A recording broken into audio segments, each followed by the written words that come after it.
300 years ago, the lands of Joseon trembled from a war the world had never seen before.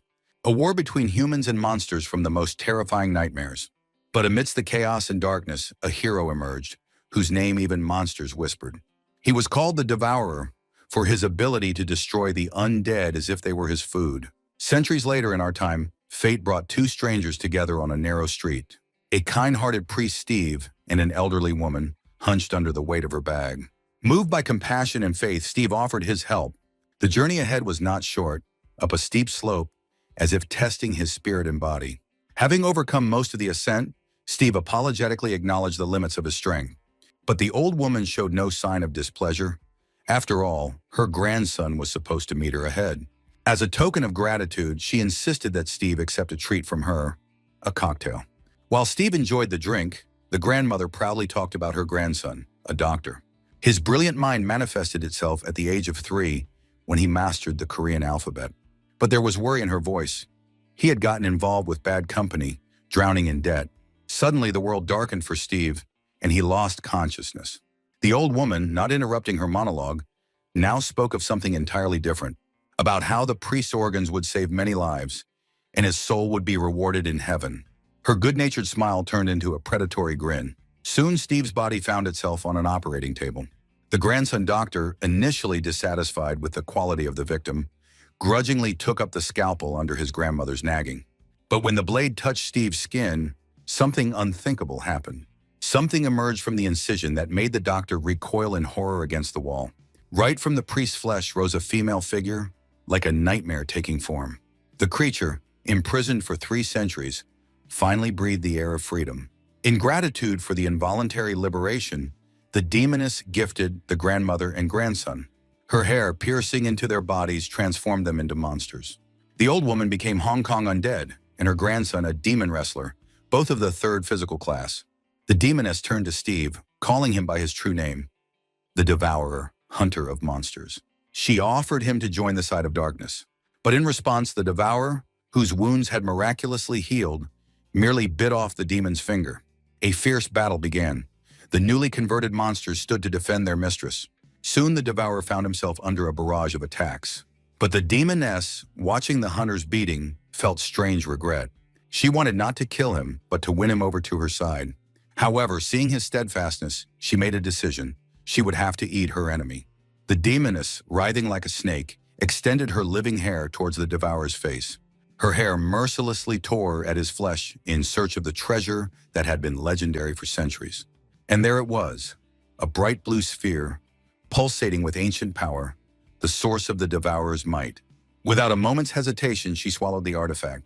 With each moment as the sphere dissolved into her being, life left Steve. His skin wrinkled, hair grayed, and strength drained away like water through fingers. The demoness reveled in the new sensation, savoring the taste of every monster the Devourer had consumed. But even on the brink of destruction, Steve didn't give up. In a desperate attempt to save himself, he employed his most unexpected art, concentrating his last strength through his rear end. Like a comet, he soared into the sky, leaving his enemies far behind. The demoness, understanding the futility of pursuit, decided to focus on more important matters, namely to announce her return to the world. Possessing the title of Monster Summoner, the Hell's Undead prepared to turn the world into a semblance of hell. Meanwhile, in another part of the city, a different drama was unfolding. On his birthday, Henry, a fragile and sickly thin young man, became the victim of a cruel joke. His former friend Jason, now turned into a merciless bully, came with birthday wishes. He forced him to consume mountains of sweets, filming the humiliation on camera. Their story was full of bitter betrayal.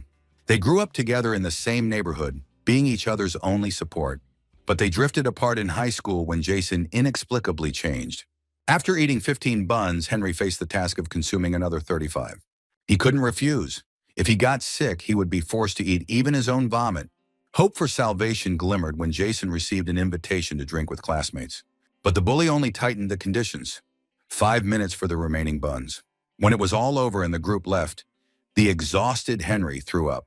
In his depleted mind pulsed the question, why did his body remain painfully thin? Suddenly, his attention was drawn to strange sounds. Around the corner, he discovered a barely alive old man, the same Steve. When Henry reached for his phone to call an ambulance, the old man grabbed his hand. He told the boy about the awakened demon and the impending opening of Hell's gates. In a final desperate gesture, Steve proposed the unthinkable: to eat him. Before Henry could react, the old man unnaturally stretched the young man's mouth. He slowly began to enter his body, explaining that he was transferring the Devourer's power. Now, for the sake of saving humanity, Henry had to become the new monster hunter. Just as the incredible transformation completed, a drunk Jason appeared. He came with a new batch of entertainment, bottles of alcohol. Unaware of the changes in his victim, he was anticipating the continuation of his torments. But now Henry's frightened gaze was fixed not on the bottles. His mouth, obeying the new power, began to act on its own, preparing to devour his tormentor. Jason recoiled backward, breaking free from the grip of the unnaturally stretched mouth.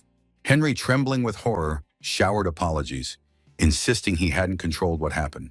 But in Jason's eyes now splashed a different fear. He recognized the devourer in his former victim. Henry himself, it seemed, didn't even suspect his new status. Seeing his chance in this ignorance, Jason suddenly changed. His human face distorted, transforming into a beast muzzle. He turned out to be a monster of the 7th physical class, the Hunter Hound. With animal fury, he lunged at the confused Henry, using everything in reach as a weapon. Jason growled between blows at his own luck. The Devourer's sphere had ended up with such a weakling. All he had to do was swallow him whole, and all that power would be his. But when his inquiries about the sphere's whereabouts yielded no results, he decided to act directly. The monster's enormous maw opened before Henry, ready to swallow him whole. At that moment, a commanding voice echoed in Henry's mind, ordering him to fight. The voice claimed that this was just a monster, while Henry was the ultimate predator. But how could someone fight who had spent his whole life enduring humiliation, silently suffering through the torment? Someone who believed that one day the nightmare would simply end on its own?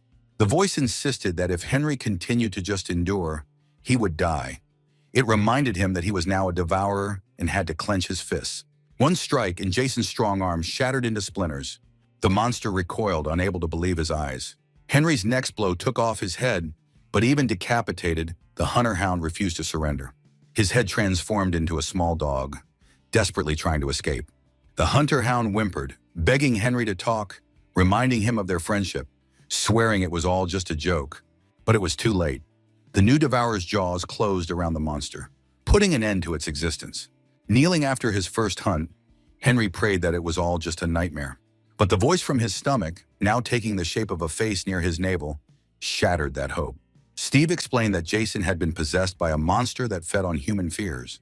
Steve went on to explain the two ways monsters consume people. They either devoured flesh and soul directly or drained life through fear. But for every predator, there existed a higher predator, the devourer. Now it was his fate, just as it had been Steve's 300 years ago. History was repeating itself, and he had to stop them all. The next day at school, Henry noticed Jason's absence. It was a painful confirmation of the reality of what had happened. His friends, out of habit, bullied Henry into going to get food. But a sudden pain in his stomach drove him to the bathroom, where bitter memories overwhelmed him. After all, Jason hadn't always been a monster. Once he had defended Henry from bullies, comforted and supported him. One time, when first graders had torn Henry's pants, Jason had unhesitatingly taken off his own shirt. He had used it to fashion an improvised piece of clothing for his friend. Now, however, Henry was consumed by the despair of realizing he had killed his friend. But suddenly, Henry heard a strange sound. A bright light began emanating from the toilet beneath him. When Henry stood up to check the source, horror engulfed him. He had quite literally defecated his former best friend. Meanwhile, tension was building in the classroom. The lead bully, losing patience, paced the room, searching for Henry. The absence of their usual victim was getting under his skin. The weakling still hadn't shown up with the food. Suddenly, the teacher entered the room, politely suggesting they start the lesson. But the arrogant teenagers immediately pointed out that there were still 3 minutes left before the bell. The teacher's calm tone as he explained the misalignment of his watch only fueled their insolence. The bully shouted about a violation of their human rights, unaware of the irony of his words. The teacher, insulted by these little pigs talking about rights, turned toward the exit. But his retreat was merely a ruse, as the teenagers, sensing a false victory, pulled out their phones. They were preparing to record yet another complaint about the teacher. But their triumph was cut short by a deafening explosion. Outside the window, something beyond comprehension was unfolding. The bully laughed nervously, suggesting that they were filming a movie. Only one girl in the class dared to object, saying that no CGI could possibly be outside their windows. At that moment, the teacher's phone rang. An unnatural smile lit up his face. The teacher cheerfully announced the arrival of his master, whom he had awaited for 300 years. His body began to distort, grow. He explained to the students that humans had always been nothing more than food for demons, and now they had returned. The fourth class illusion monster, the teacher, touched a student's forehead with a long claw. A chilling laugh spread through the classroom as the newly turned one joined in. The girl, who had only moments ago doubted the reality of what was happening, watched in horror. But suddenly her bully friend lunged at her, infecting her with the same madness. One by one, the students became part of the nightmarish hive. They were all united by unnatural smiles, just like their masters. Meanwhile, in the restroom, Henry faced the impossible. In front of him stood Jason, but not the monster he had devoured, but the confused boy from the past. Jason only remembered walking home with Henry and being bitten by a dog. He was also panicked by a strange tattoo on his arm that wouldn't fade. Trying to test his friend's authenticity and memory, Henry asked him about their class. Jason confidently answered, "Third year of middle school," though they had long since been in high school. But the real difference lay in the details.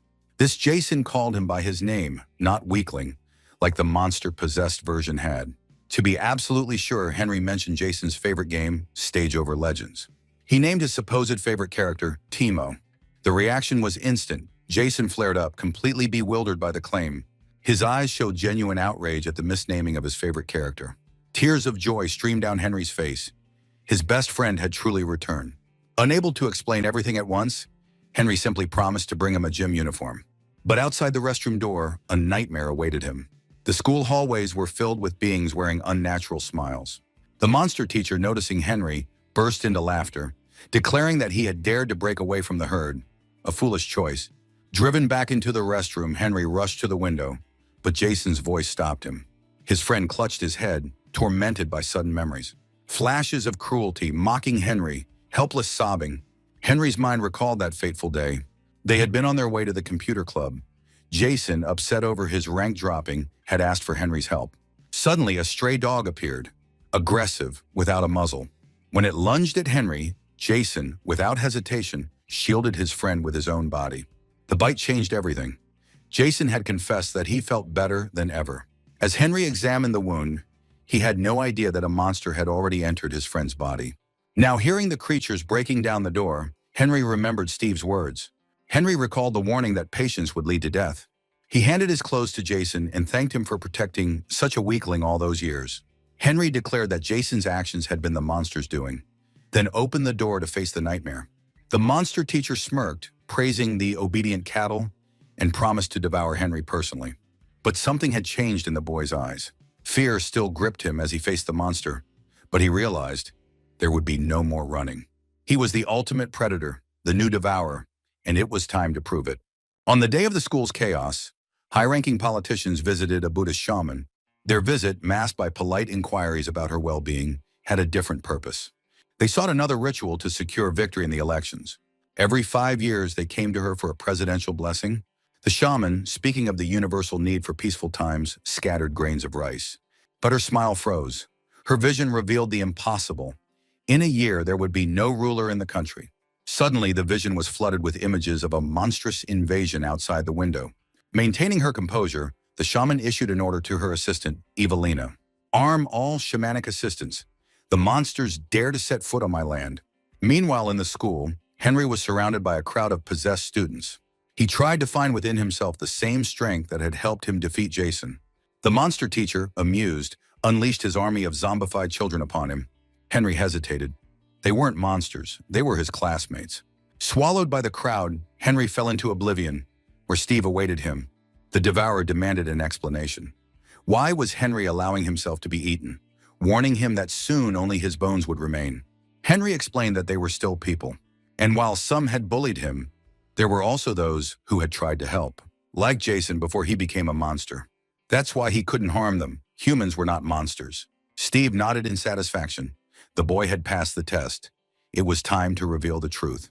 He explained that monsters entered the world through tiny cracks in the underworld. They shed their physical forms, turning into ghostly soul flames. In this state, they wandered, searching for human hosts. But after a year of possession, a full transformation occurred. The human soul became trapped, and only the Devourer's stomach could save it. But Steve didn't forget to mention one condition. The Devourer must not harbor hatred for humans. Otherwise, the human soul would dissolve along with the monster. Henry had proven the purity of his heart. Now the old man revealed the true source of the Devourer's power. It was hunger. Awakening, Henry felt it, a devouring, maddening hunger. His stomach was like a bottomless abyss, demanding to be fed.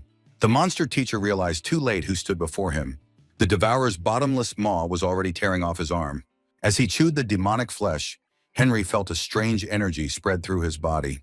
The taste was incredible, and the power filling him with each bite was intoxicating. Meanwhile, screens across the city broadcast the nightmare live. In the center of the metropolis stood a being whose very presence shattered reality. A demoness, lounging among the remains of her victims, watched the events with interest. Her lips curled into a smile. She could feel the insatiable hunger tormenting her fellow monster. Fearless journalists risked their lives, approaching the creature in helicopters. In the spotlight's glare, its body writhed like a serpent. But the human face gave the being an especially eerie look. Suddenly, the monster turned to one of the cameras, and its mouth twisted in a grimace of pain and hunger. A human voice thundered from its monstrous maw, declaring how long it had gone without eating. In the next instant, the air was filled with thousands of writhing worms. They attacked the helicopters, tearing through metal like paper, then swarmed toward the panicked people below. Watching the events unfold, the Buddhist shaman swiftly assessed the situation. Her orders to the president were clear: seize control of all information channels at any cost. It didn't matter how, money, threats, his position, they had to do it. The official bowed in respect but dared to ask about the nature of the creature. The shaman explained that monsters had always been near, gazing out the window at the chaos. Behind every act of violence, every brutal crime, stood them. Some fed on fear and souls, others craved flesh. But one this was something new. A report came in over the radio from the rapid response team. The shaman ordered the activation of the exorcism protocol, the only way to deal with the monster. From a combat aircraft, an elite team of exorcists parachuted in, led by Evelina. The captain shouted to her troops about the need to place 10 exorcism seals. She reminded them of the brevity of life and the eternity of the afterlife in the Buddhist paradise.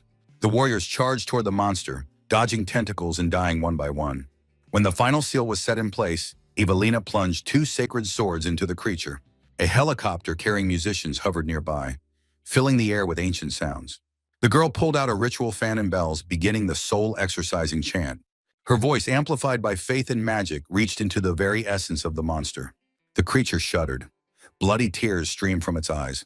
Meanwhile, in the school hallways, another battle was unfolding. Henry, having just devoured the monster teacher's arm, felt power surging through his body. The monster teacher, watching him, recalled the demoness's words about the devoured devourer's sphere. A thought flashed through the monster's mind. The boy was just an empty shell without energy. But Henry's frail hand stopped the monster's powerful strike.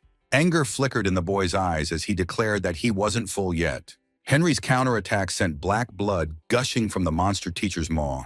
Realization struck the monster like lightning. He had catastrophically underestimated his opponent. Even without the sphere, this child was a true devourer. In a desperate attempt to buy time, the monster struck Henry in the stomach and fled. While running, he activated a link to the rescue group, the parasitic entities in his eyes. The negotiation was brief and humiliating.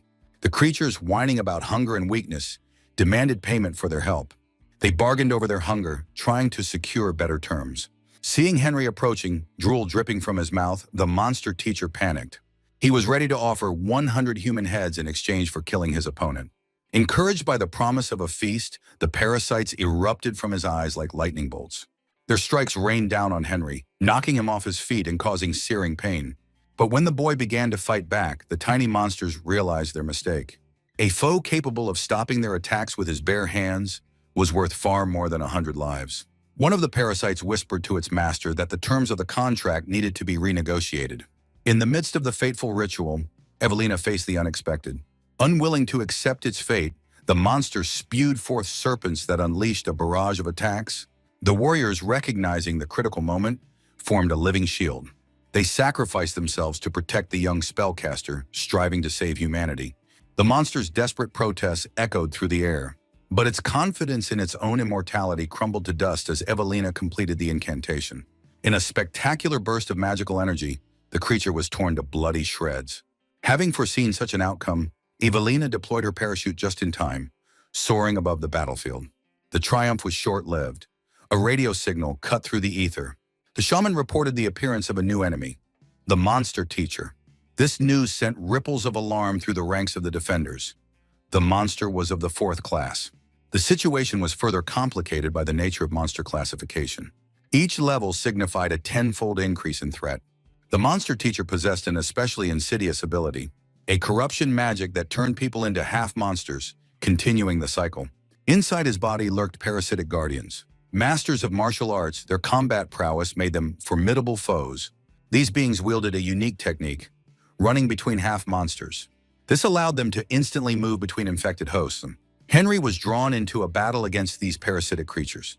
Their speed and precision made them practically invisible to the eye.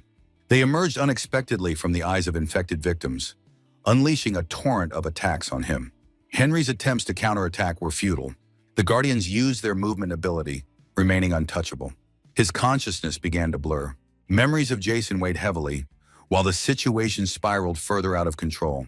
At the critical moment, Steve's voice cut through the haze of despair, revealing a secret to Henry. For 24 hours after devouring a monster, the devourer could use its abilities. Steve reminded him of the monster hound Henry had defeated the day before, and its gift of keen scent. The mentor's final words struck like a revelation. There was no monster the devourer couldn't defeat. Closing his eyes and relying on his heightened senses, Henry detected the approach of another attack. A lightning-fast dodge followed by a swift counterstrike. And just like that, one of the parasitic guardians was trapped. Devouring his opponent opened up a whole new range of sensations. The air was filled with the enticing aromas of his potential victims. The second guardian, who had ventured too close, met the same fate as his comrade. But the most intoxicating scent came from the monster teacher himself. Realizing the loss of his minions, he began retreating, using the infected as a shield. But his desperate plan to reach the demoness for aid collapsed. His path was blocked by one of his own victims, a possessed student with a mysterious smile. In the moment of the monster teacher's hesitation, lightning erupted from the girl's eyes. Henry. He had used the monster's own favored tactic against him, jumping between infected hosts. Meanwhile, Evelina's unit arrived at the school. Her decision to surround the building with a barrier of rice caused concern among the warriors. Such protection wouldn't just trap the monster inside, it would cut off any chance of escape for the humans. But Evelina, hardened by battles against monsters, understood that there was no other way. Mercy and weakness were the very things monsters thrived on. The price of victory might be high, but there was no alternative. Inside the school, a true hunt was unfolding. Drunk on the power of the devoured guardians, Henry pursued the monster teacher with insatiable hunger. The monstrous aroma drove him mad, clouding his mind. Desperate, the monster teacher threw his infected followers at the devourer, but they only fueled his hunger, a tasteless snack compared to his true prey. Cornered by the barrier sealing all exits, the monster teacher tried to negotiate. He offered information on other monsters, promised an endless supply of half-monsters. But Henry, lost in the madness of hunger, responded by biting off the offered hand. To him, there was only one delicacy, the monster teacher himself. His scent overpowered all others. The final battle was swift. The monster teacher's attempt to consume Henry ended in his own demise.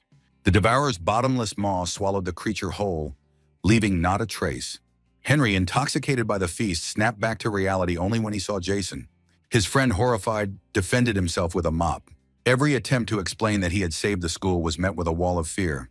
Now his friend saw him only as a monster. Soon the awakening students stared in confusion at the bite marks on their bodies.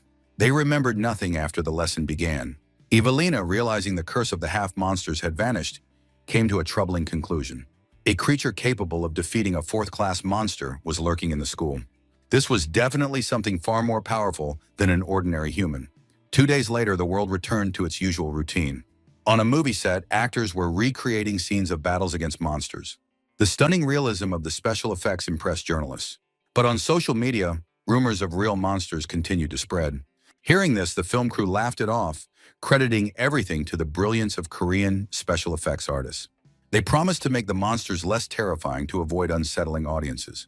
At the end of the interview, an actor encouraged everyone to support the film Monster Hunt, which was set to be a sensation. Watching over this fragile piece, the shaman smiled at the ignorance of ordinary people. However, more troubling questions weighed on her mind. An attempt to study the school's surveillance footage yielded no results. But the sudden activity of two powerful entities at once, this couldn't be a coincidence. It suggested the return of an ancient demon to their world. Meanwhile, in another part of the city, a different story was unfolding. A demoness under the human name Jessica was engaged in an animated conversation with her prey. Flattered by her attention, the man eagerly accepted her invitation to a date.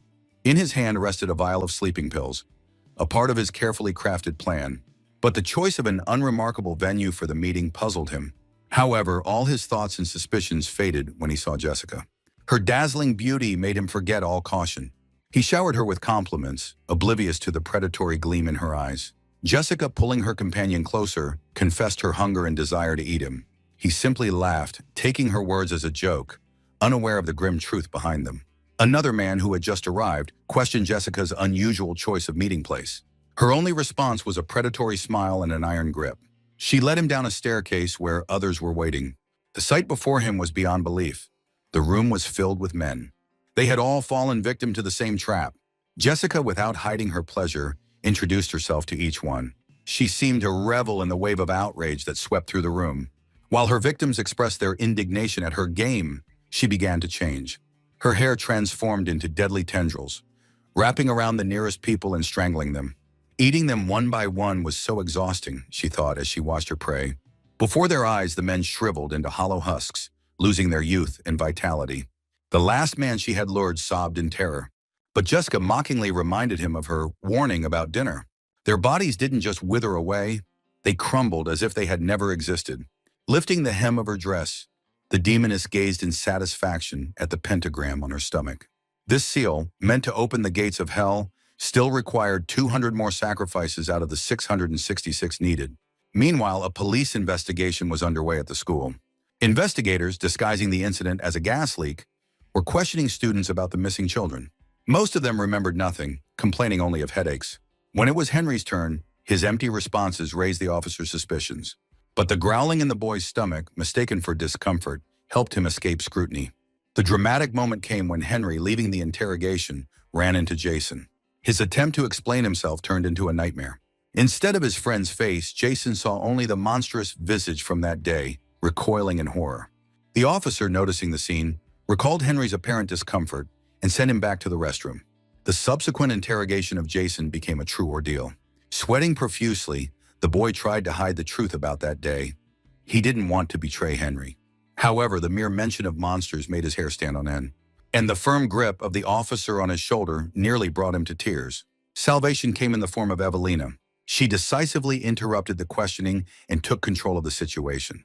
Pulling a small bundle from her pocket, she placed a talisman on Jason's forehead. Under the spell's influence, the truth he had tried to suppress burst forth. Everyone learned that Henry had indeed devoured a monster. Meanwhile, Henry, locked in the restroom, was grappling with his own turmoil. The fear that he had once again lost control in a school full of people gripped his heart. He didn't know how to handle the situation, how to protect others from what he had become. A sudden pounding on the restroom door only heightened his panic. When the doorknob gave way, an officer burst into the room. His main concern was whether the boy had finished emptying his stomach. The situation took an unexpected and frightening turn. Steve's voice echoed in Henry's mind, warning him about the true nature of the investigator. This was no human, it was a high-class monster, far surpassing his previous foes. The investigator quickly noticed the boy's strange behavior. He suspected that Henry was speaking to someone inside his stomach. Addressing Henry as devourer, he extended his hands, radiating dark energy. Steve knew that the boy was not yet ready to face such power. So he resorted to the only possible means of escape, the use of the devourer's special technique, the art of gas release. A burst of gas propelled Henry out the window, carrying him away from danger. Watching the spectacle, the investigator sneered with contempt. He considered the art of gas release to be vulgar and disgraceful. Henry, soaring through the air, was gripped by a terrible fear of heights. But his terror deepened when he realized his pursuer was still right behind him. Screaming like all the little humans, the investigator noted, drawing closer. Then, with a powerful blow, he sent the boy crashing into the mountainside. The resulting crater was so massive it resembled the impact of a missile. The monster's superiority was undeniable. Even the victory over the fourth-class teacher now seemed like child's play. Despite his fear, Henry continued to resist. His desperate strike only drew laughter from his opponent. But the boy seized an opportunity and managed to bite off half of the monster's arm. The investigator was impressed by this display of the devourer's true nature. However, he decided to teach the boy a brutal lesson. He tossed Henry around like a rag doll, methodically beating him and grinding him into the dirt. Even in a half-conscious state, Henry found the strength for one last attack. He grabbed a stick from the ground and drove it into his opponent's body. This only amused the monster, who began shedding his human disguise. He pondered the possibility of devouring the devourer's sphere and gaining the power of all the monsters Henry had consumed. The arrival of Evelina with a tape recorder changed everything.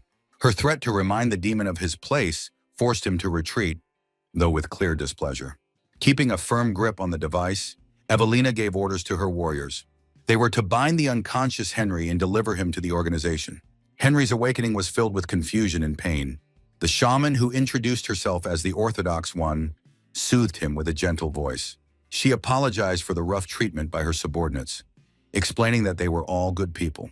Seeing the boy's bewilderment, she explained their long-standing alliance in the fight against monsters.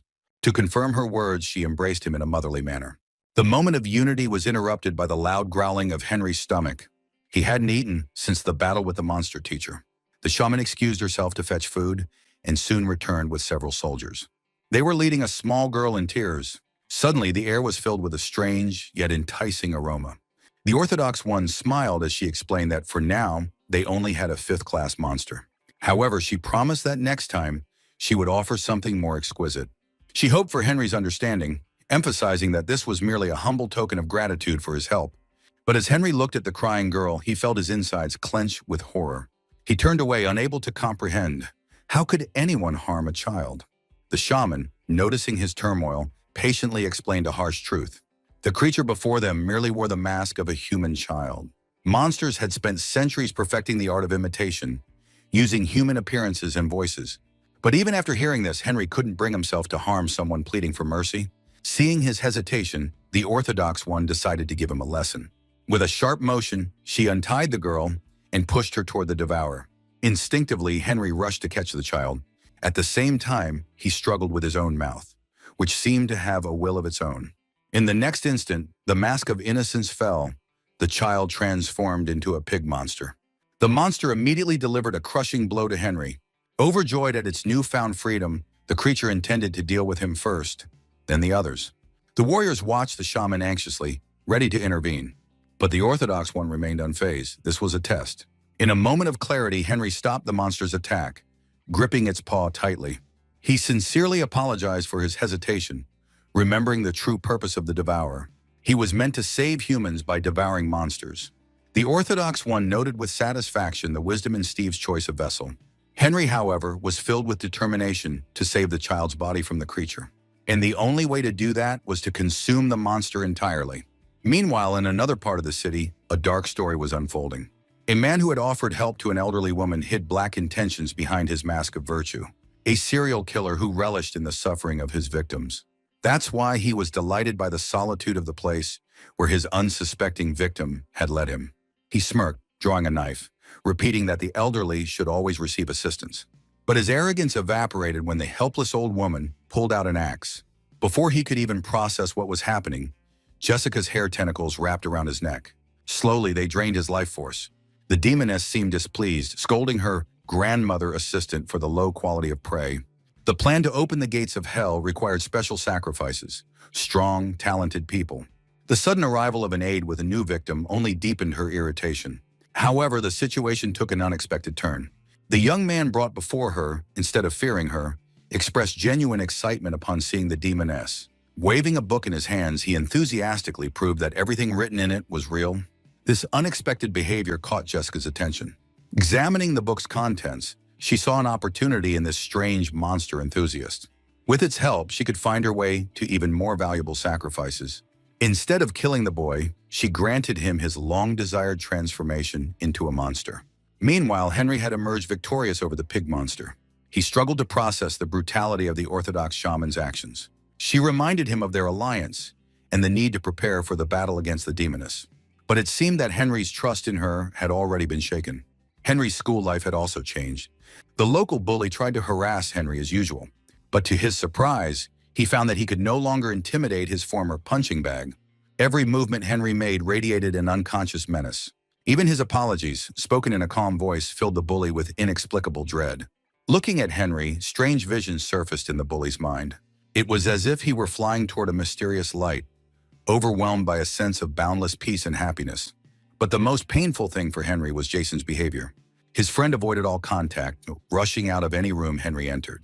Jason, tormented by fear, couldn't even explain to himself the reason for his actions.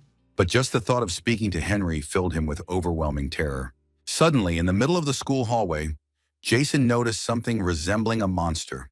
Trying to ignore the vision, he gathered his things and hurried home after class. The thought of his own insanity swirled in his mind. Strange memories haunted him, and now he was starting to see monsters everywhere. Suddenly, his attention was drawn to the excited shouts of a crowd. People surrounded the school's overweight nerd, calling him unbelievably handsome. It was as if he had stepped right off the cover of a fashion magazine. The most beautiful girls in school eagerly vied for his attention.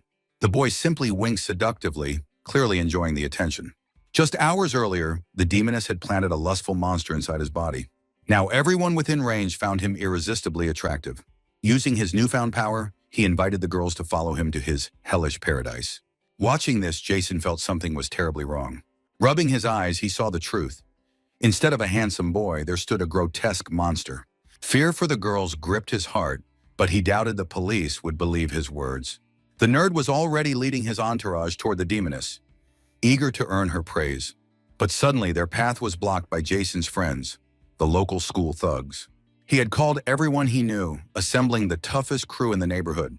Standing among them, Jason demanded that the girls be let go, though inside he was shaking with fear. The nerd shifted nervously, confused as to why these people were blocking his way. The bullies grinned slyly, ready to deal with their unexpected prey.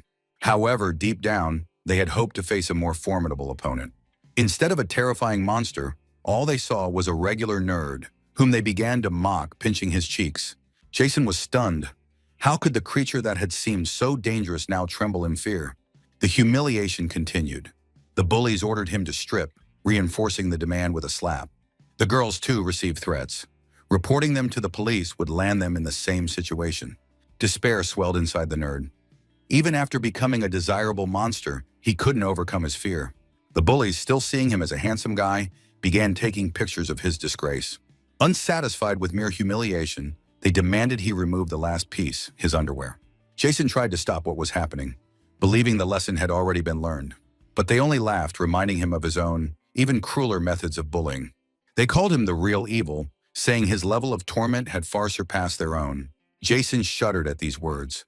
The loss of his memories had hidden his dark past from him. Suddenly, a voice echoed in the nerd's head, outraged by the monster's humiliation. From within his hair, a demonic face emerged. Its appearance sent a wave of terror through everyone present. The creature, having fully taken over the nerd's body, released a gas infused with pheromones. Under its influence, the bullies began confessing their love to one another. One particularly skinny boy gushed to his friend about how cute his belly was. Jason watched this madness in horror. He was already regretting not letting them continue their usual bullying. The monster, noticing Jason's immunity to the gas, became intrigued. It lunged at him, realizing it had found the perfect offering for the demoness. But suddenly, Henry appeared from above, ready to protect his friend. The devourer recalled his conversation with the shaman about the two paths of evolution. They consisted of devouring monsters and training techniques.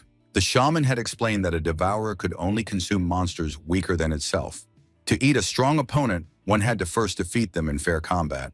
To achieve this, it was necessary to train in the gas release technique, which compressed stomach energy. With proper training, the body could expel energy through all possible openings. Using gas release, Henry soared into the air after his opponent. However, his impatience betrayed him. His energy ran out at a critical moment in the attack. The monster's counterstrike sent Henry plummeting down, reminding him of the shaman's warning about caution. The opponent merely chuckled, though initially he had been frightened by the devourer's presence. The chance to earn a reward from the demoness strengthened his resolve to use his special ability. That ability was the lustful arrow. This magic, commonly known as Cupid's arrow, made its victim fall madly in love with the archer. Sensing the danger, Henry mustered his last bit of strength and attempted to dodge the attack. He managed the maneuver, but was completely drained in the process. The opponent, still possessing 6 functional arms, did not waste his next opportunity. The arrow struck true, and Henry's body was engulfed in agonizing flames. Watching his suffering, the demon spoke of the nature of true love. It was always painful, like fire. Feeling as though his heart was being torn apart, Henry struggled to avoid eye contact with the monster. But the creature forced his eyes open, demanding to become his one true love. The devourer fought desperately against the overwhelming emotions. The monster, ignoring his torment, demanded to know who was dearest to him. Henry's answer, a pet named Yama, the king of the dead, stunned the monster. In the next instant, the monster lost its limbs and collapsed to the ground. Henry's tall figure had become completely unrecognizable. Word of the event reached Evelina, who rushed to the shaman with urgent news. The old seer, however, was already immersed in reviewing drone footage. The devourer hiding within the boy had finally revealed its monstrous nature. The shaman told Evelina about the unusual nature of this entity. Unlike normal monsters that consume their victims' souls, this devourer had chosen a different path. It had hidden behind a human soul after being exiled from the heavens and devouring the king of Yama himself. Now, having broken free, the devourer had made a fatal mistake. Mistaking the lust demon for a fragment of Yama, it greedily devoured its flesh. But soon all it felt was disappointment. The creature's rage grew as it realized the taste was far from what it desired, the soul of the underworld's ruler. The monster, sensing the devourer's threat to the demoness, made a desperate decision. Gathering all its energy, it unleashed a barrage of arrows. But the devourer simply opened its bottomless maw wider. Swallowing all the remaining arrows of lust, it turned its attention back to the monster. With each bite, the creature began to rapidly shrink. In a critical moment, the shaman summoned number 23. She granted him permission to use his full power to stop the devourer. The demon could hardly believe the sudden mercy from the stern old woman. But she reminded him of the key condition: the devourer must remain unharmed. The demon smirked, suspecting the shaman had a special attachment to the human boy. The old woman coldly reminded him of her priorities. The devourer was more important than any common demon. Number 23 accepted the terms but promised that one day he would personally deal with the demoness. Evelina, stunned by what she had heard, struggled to comprehend how the monster had managed to consume the judge of hell. The shaman revealed the secret of the devourer's origins. It was a malevolent spirit, a primitive entity driven only by insatiable hunger. They dwelled in the darkest depths of hell, feeding on other monsters and their excrement. These wretched beings were doomed to eternal suffering due to the nature of their bodies. The Creator had not given them the ability to expel what they consumed. He had turned their existence into an endless torment. They continued to eat everything in sight until their stomachs burst from being overfilled. However, among them, one unusual spirit emerged, one that suddenly developed a spark of consciousness. A strange thought formed in its mind, a desire to taste something more exquisite. Such thoughts were unheard of for malevolent spirits, whose only instinct was a mindless craving for food. The young spirit, though puzzled by its own thoughts, continued searching for answers. It passionately wished to find a way to reach better-tasting food. Then a sudden realization struck the spirit. To enjoy food, one must first stay alive. Its gaze turned toward a hole in the ceiling, the place where the remains and waste of monsters fell from above. After much contemplation, the spirit did the unthinkable. It created something within itself that the Creator had denied it, by piercing its own buttocks. Now it could consume endlessly and expel waste as needed. This led it to commit the unimaginable, devouring the king of Yama himself. Returning to the present events, the lust demon met its absurd end in the jaws of the devourer. Number 23 arrived in the midst of the chaos, determined to rein in the rampaging devourer. The demon began explaining that he had been granted full permission to use his power. But before he could finish his sentence, he lost half of his body to the devourer's powerful bite. Reappearing, number 23 remarked that the battle with the devourer had just gotten far more interesting. The demon had no objections to his opponent's gluttony. He demonstrated dozens of copies of himself floating in the air. He was amused that such an important being was nothing more than a primitive spirit from hell's depths. He wondered why the shaman considered the devourer a key figure in the fight against the demoness. Confident in his strength, the demon continued fighting, despite losing each clone. In the end, he managed to land a serious blow, piercing the devourer's chest.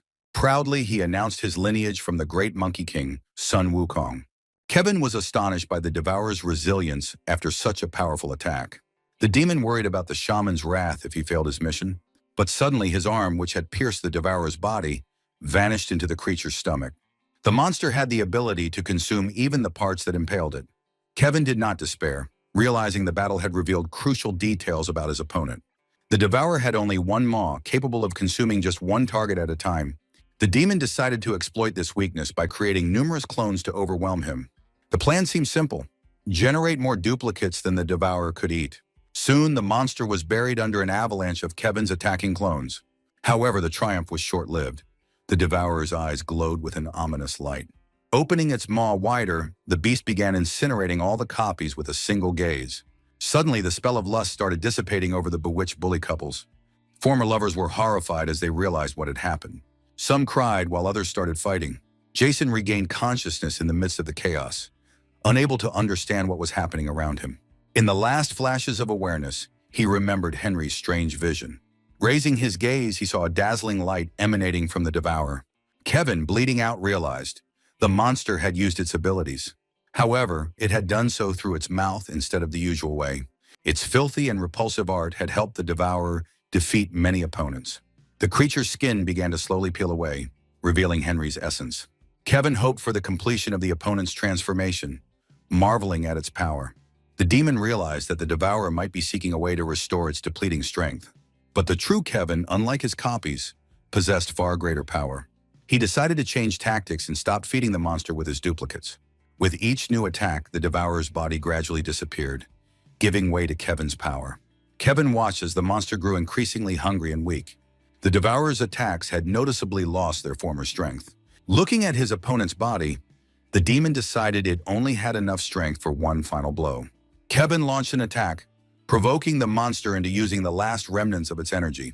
Unexpectedly, the devourer began devouring its own flesh instead of attacking its opponent. Kevin couldn't believe his eyes. The monster was replenishing its strength by eating its own limbs. This time, the devourer's technique proved to be incredibly powerful. It sent Kevin flying a significant distance. The descendant of the Monkey King felt humiliated by what the lowly monster had done. He couldn't comprehend how it dared to take away half of his body. But at that moment, the devourer returned to Henry's human form. Kevin then decided to ignore the shamaness's orders. Just then, a frightened Jason appeared. He was ready to protect his friend at the cost of his own life. He remembered how Henry had defended him just half an hour ago, as well as that incident at school where Henry had sacrificed his life, believing him to be a friend. Jason realized the one before him was not a monster, but his loyal friend. He ordered Kevin not to touch Henry, which only provoked the demon's laughter. Kevin found it amusing that a human could consider a monster his friend. The demon decided that these two lowly beings were destined to die together. To Kevin's surprise, his attack on Jason resulted only in his own injury, and Jason delivered a crushing blow that sent the demon flying. Kevin couldn't believe that an ordinary human possessed such incredible power. Jason himself stared at his transformed body in confusion. Suddenly, his eyes rolled back, which put Kevin, who was ready to attack, on alert. The demon realized that the person before him was not ordinary and attempted a new strike. But an unexpectedly strong hand and the voice of the shamaness stopped his attack. She reminded him of the order to keep Henry unharmed. Kevin recognized the old woman's voice, who marveled at the stubbornness of his copy. The devout realized that the clone still hadn't grasped its true nature. She began chanting ancient mantras, causing Kevin unbearable pain. The spell gradually drained the demon's strength until he was completely immobilized. Defeated, Kevin began begging for forgiveness, admitting his mistake. The shamaness mocked his ambition to oppose the demoness alone. She reminded him that he was merely a product of genetic engineering, bound to obey. The devout threatened that she could end his life at any moment. Lifting Henry and carrying him away, she promised to teach him how to control his power. Watching this scene, the demoness and her followers observed. She understood that a battle was unnecessary now. They would meet again regardless. After all, Henry had already received a special invitation from the demoness. Later, lying on a bed at headquarters, the boy sank into a strange dream. He saw a meeting between the devourer and Yama, who was amazed by the lower creature's abilities. The king was astonished that a being from the depths of hell had risen to such heights. Yama wondered whether the devourer would ultimately be left completely alone in the world. The ruler of hell marveled at how the creator could have made such a lonely being. Upon waking, Henry couldn't understand where he was or what had happened. Evelina, who was nearby, quickly reported the boy's awakening to the devout. She explained to Henry that the demon of lust had been banished and that they were in the exorcist group's building. Evelina herself was astonished by Henry's incredible regeneration. His arms had fully healed in just 4 hours of sleep. Henry asked Evelina if she had seen a boy in a school uniform named Jason. At that moment, Jason himself entered the room, worried about his friend's condition. A frightened Henry tried to make sure his friend had not been hurt in the battle with the demon. Jason, with tears in his eyes, recalled how poorly he had treated Henry in the past. He was grateful that, despite everything, Henry had continued to protect him. Henry asked his friend not to worry, reminding him how he had defended him from other bullies. With a smile, he explained that protecting each other was a natural expression of friendship. Jason hesitantly asked if they could be friends again. Henry, with tears in his eyes, replied that they had never stopped being friends. Evelina was outraged that someone would want to befriend a monster. She recalled her conversation with the shamaness about her mission to protect Henry. The girl couldn't understand why they couldn't just keep the devourer locked up. The shamaness explained, "The devourer only digests what doesn't invoke his hatred. If he were to develop hatred toward humans, he could become dangerous even to monsters." Evelina noticed that the devourer didn't seem particularly eager to consume even monsters. This reminded the shamaness of times she would rather forget. She reminded Evelina that her mission was to protect humanity, not monsters.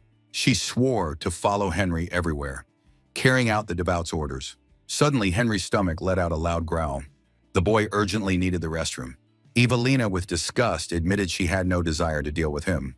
After finishing in the restroom, Henry discovered the person he had recently digested beneath him. Evelina entered the restroom to see what was happening. She was surprised to note that people really did come out through the anal opening. Henry tried to drive the girl away, but she explained that she was obligated to watch over him. As soon as the fat man regained consciousness, Evelina began beating him furiously. She despised the man who had willingly abandoned his humanity for the power of a monster. The girl explained that the devout would judge him for his betrayal. The punishment would undoubtedly be execution, but first he needed to be interrogated. Evelina placed a magical talisman on his forehead. She explained to Henry that it was necessary to obtain truthful testimony. Before the assembled group, the man spoke of a demoness with dark hair and numbers on her stomach. The gathering was held at the World Exorcist Union, formed after the crisis 300 years ago. The devout decided to consult her allies about this situation. Marcus expressed suspicion regarding the prisoner's awareness. The nun assumed that the demoness might have intentionally sent him as a distraction. Jim insisted on immediate action before the demoness could open the gates of hell. Jamal agreed on the danger, but suggested waiting for the devourer to grow stronger. One of those present defended the superiority of science over the power of monsters. Noah tried to calm the man, reminding him that they all had special abilities. But Yvonne got angry, doubting the scientist's combat experience against monsters. Neville explained that many modern technologies emerged from the study of monsters. To demonstrate his inventions, he detached his mechanical arm. He turned it into a projectile, making it hover in the air. Robert showcased his miniature neural gun to those present. He explained that the device combined rocket technology with artificial intelligence. The scientists believed that the future belonged to technology, not outdated methods of fighting monsters. Ivan was annoyed, knowing Robert only as a car manufacturer and creator of useless gadgets. But the mechanical arm unexpectedly struck Ivan, demonstrating the touch of the future. Noah tried to de-escalate the situation, but his touch teleported Robert to another world. The scientist found himself at the North Pole, realizing the true nature of Noah's ability. Robert became interested in using teleportation for a Mars colonization project. Noah explained the limitation of his power. He could only teleport to familiar places. Ivan, furious from the punch, demanded Robert's immediate return over the radio. However, the scientists discovered strange fungi growing on his body, a manifestation of Ivan's ability. Noah explained that Ivan's blood contained fungal spores. He mentioned it because it was just one part of their abilities as exorcists. Robert admitted that he had provoked them on purpose to test their powers. Noah had also noticed this and was glad Robert's curiosity had been satisfied. So, he suggested Robert visit a good ramen cafe while Ivan calmed down. Meanwhile, at school, Jason realized that a year under the monster's control had ruined his grades. Henry smiled, reminding him that he hadn't been a stellar student even before. But Jason wasn't too worried, remembering his dream of becoming a professional gamer. Henry suggested they go to a gaming cafe after class. Life at school returned to normal, and no one remembered the events with the monsters.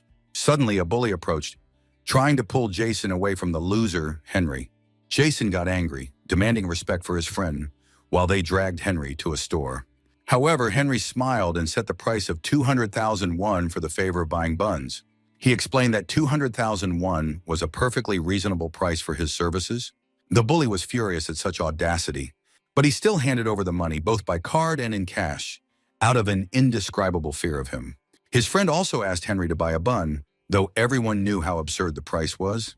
Taking the money, Henry calmly clarified their orders. Suddenly, one of the school bullies started acting strangely around Henry. An inexplicable attraction pulled her toward the boy's backside. Overwhelmed by her feelings and behavior, she soon ran away in tears. The guys just laughed, deciding she must have been under the influence of something. Hiding, the girl couldn't understand the reason for her strange attraction to the outcast. Meanwhile, Noah and Robert returned to the exorcists after visiting Japan. Ivan was still angry but softened when he received a treat as an apology. Robert admitted that he had deliberately provoked them to test their abilities. Marcus interrupted the conversation, urging them to discuss a plan against the demoness. Jim insisted on immediate action before the demoness could regain her strength.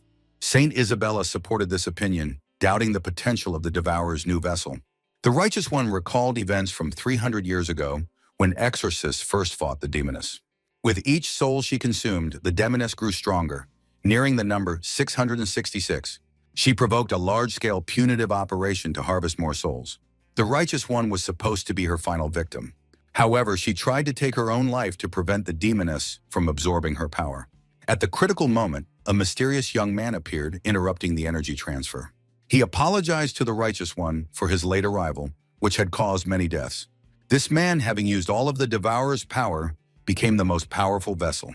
The Devourer explained to the girl that he wouldn't be able to protect her in the battle against the monsters. She protested, wanting to fight alongside the Devourer against their common enemy. Ignoring her objections, he devoured the girl, believing his stomach to be the safest place. Watching the scene unfold, the demoness finally understood the nature of the Devourer. She was astonished as to why a monster exiled from hell had chosen to protect humanity. She noticed that the monster had retained a human soul, contrary to expectations. The man spoke of a contract, the preservation of his soul in exchange for the constant consumption of monsters. While inside his stomach, the Righteous One saw memories of the man's past. He had been a county governor during a terrible famine in Joseon. People were dying of starvation and from sudden tiger attacks in the region. His wife tried to support him, reminding him of his responsibility to the people. But he felt powerless, realizing that not even a royal title would save his people. However, the mysterious stranger appeared out of nowhere. Holding out a strange egg, he spoke of destiny. The man handed over the egg and disappeared as suddenly as he had appeared. 8:04. He left the head of the race and his wife with an unusual gift. The head, however, decided to feed the egg to his weakened wife in spite of his words about fate. The wife was worried about her husband's decision to cook the mysterious egg, but he decided it was foolish to treat the egg as a sacred relic in times of famine. He asked his wife to move closer so that he could smash his face against her forehead. His proximity embarrassed the woman, for her husband had long kept his distance from her. Suddenly, the egg was hard as a stone, causing the wife great pain. She decided to demonstrate this to her husband by hitting him on the head with the egg. He recognized that his wife was right. The egg was as hard as the corner of a table. The couple laughed, deciding that their destiny was not to eat the egg, but to find a reason to be happy. The wife believed that the famine would one day end and people would be happy again. On one day, people from the king's court arrived in the county with food. The messenger asked to gather all the inhabitants to distribute rice. The chief joyfully summoned the people, remembering his wife's prediction of the smiles to come. The hunger-weary inhabitants gathered, longing to feed their children. The messenger insisted on the presence of all the inhabitants before the distribution began. When the head announced the arrival of all, the messenger smiled. The human form of the messenger was replaced by that of a monstrous crocodile. He turned out to be a monster of the fourth class, a dragon general. His assistant, the monster leader, used tentacles to absorb souls. The third monster, called Beta, also revealed his true nature. The head begged his wife to flee after realizing that the people in front of them were not human. But the dragon monster struck him, paralyzing his body in front of his beloved. In desperation, the head begged for help, willing to do anything to save his wife. At that moment, a mysterious voice sounded from the egg, offering a bargain. The creature offered to give up his body in exchange for the power to win. The mysterious inhabitant of the egg turned out to be a monster eater who had been banished from his world. The reason for his banishment was the unthinkable. He dared to eat the king of the pit himself. The creature entered his body through his mouth, choosing it as a temporary refuge. The monster explained that it would remain inside until its powers were fully restored. Monster Beat interrupted their conversation by noticing another living person. He suggested that the brothers eat the victim on their own. By doing this, he aroused their displeasure by his insatiability. Suddenly, the man felt the strength of the devourer. He broke the monster's arm and rushed to his wife. In rage, he ordered the dragon monster to take its claws away from his beloved. The astonished Transformer monster felled Steve. He did not believe that such power could be possessed by a mere man. The monster Beta attacked the man, turning his weapon into a giant hammer. This was his unique ability to change the size of the bat. However, the head destroyed the bat, after which he also tore off half of the monster's body. His lightning-fast movements left only the shocked dragon monster alive. The dragon, eager to avenge his brothers, unleashed its fiery breath on the enemy. But the head defended himself with the stolen ability of the monster Beta, shocking the enemy. Using his defeated brother's powers, he chopped the dragon monster's body into pieces. The dying dragon recognized him as the legendary devourer. The head, however, rushed to his wife, who was staring in a daze at what had happened. The realization of the doom of all filled his eyes with horror. The man blamed himself for failing to protect the people of the county from the monstrous destruction. The only consolation in this tragedy was that his wife had survived. Realizing his failure, he considered himself unworthy of the position of county head. However, Perry heard the inner voice of the devourer. He ordered the head to immediately eat the monster standing before him. His mouth acted on its own, trying to swallow the woman. Terrified, the husband tried to convince the devourer that it was his wife and not the monster before him. The devourer insisted, catching the odor of the monster emanating from the woman. Suddenly, the wife soared above the earth. She resented the decreasing number of people in the villages due to famine. She confessed that she had come to the village with her brothers to satisfy her hunger. Her body transformed, revealing the true form of a butterfly monster. She expressed disgust at creatures like her husband devouring other monsters. The butterfly monster used her Big Bang ability in an attempt to destroy him. He survived the attack, beginning to realize all the weirdness he had previously ignored. He remembered the mysterious corpses mangled by invisible tigers. Her beauty among the starved people now took on a sinister meaning. Enraged by Steve's tenacity, the butterfly monster decided to use its ultimate power. She activated her explosive wings ability, turning them into deadly orbs. The man hesitated, still unwilling to kill the creature that was his wife. But the eater's voice demanded the monster be destroyed, and Steve rushed to the attack. The butterfly monster responded with a crushing blow from the blast ball. The butterfly monster was horrified to realize the eater's unique ability. It could absorb any attack. The absorbed magic became his power. The defeated and wounded butterfly monster took the form of his wife. She tried to deceive her husband with feigned innocence, but still tried to attack. However, he grabbed her hand, immersing himself in the memories of their marriage. He remembered her embarrassment when they walked holding hands and she held wildflowers. A year of their marriage had passed, and he regretted that he could give only modest wildflower bouquets. His wife asked him not to think of treasures, dreaming of receiving flowers even in deep old age. Now, dropping tears, he demanded an answer. When the monster took possession of that body, she mockingly went over the moments of their lives, but suddenly admitted that she had taken over this body over 50 years ago. After talking him down, she decided to kill the head with a melee attack. Suddenly, Steve's body transformed. He took on the form of a devourer, devouring the butterfly monster.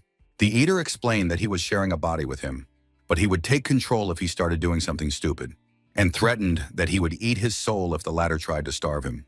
Looking at the monster's disappearing body, he swore to the eater to satisfy his hunger. He promised to destroy all the monsters of the world, leaving none alive. The scene was watched by a frightened girl, but a bright light blinded her. When she woke up, she saw a calm man. He explained that the demoness had been destroyed. The girl looked anxiously at his face, but the eater assured him that his body would recover and there was no cause for alarm. The girl, weeping, touched his breast, worried not for his body but for Steve's soul. The truth-teller remembered how 300 years ago, many exorcists had fallen in battle with monsters. Without their sacrifice, the world would have long ago become a hell filled with monsters. She asked the other exorcists to give the group time. During that time, they will strengthen Mr. Henry. Meanwhile, the cunning granny lured two stout men to help her with the bags. She rejoiced in catching the strong victims, confident of the demoness's praise. The demoness, however, frowned, realizing that the captured men were not at all what they appeared to be. One of the men, elegantly adjusting his tuxedo, introduced himself. He was Dracula, a monster of the first class. He had heard of the demoness' plans to open the gates of hell and had come to dissuade her.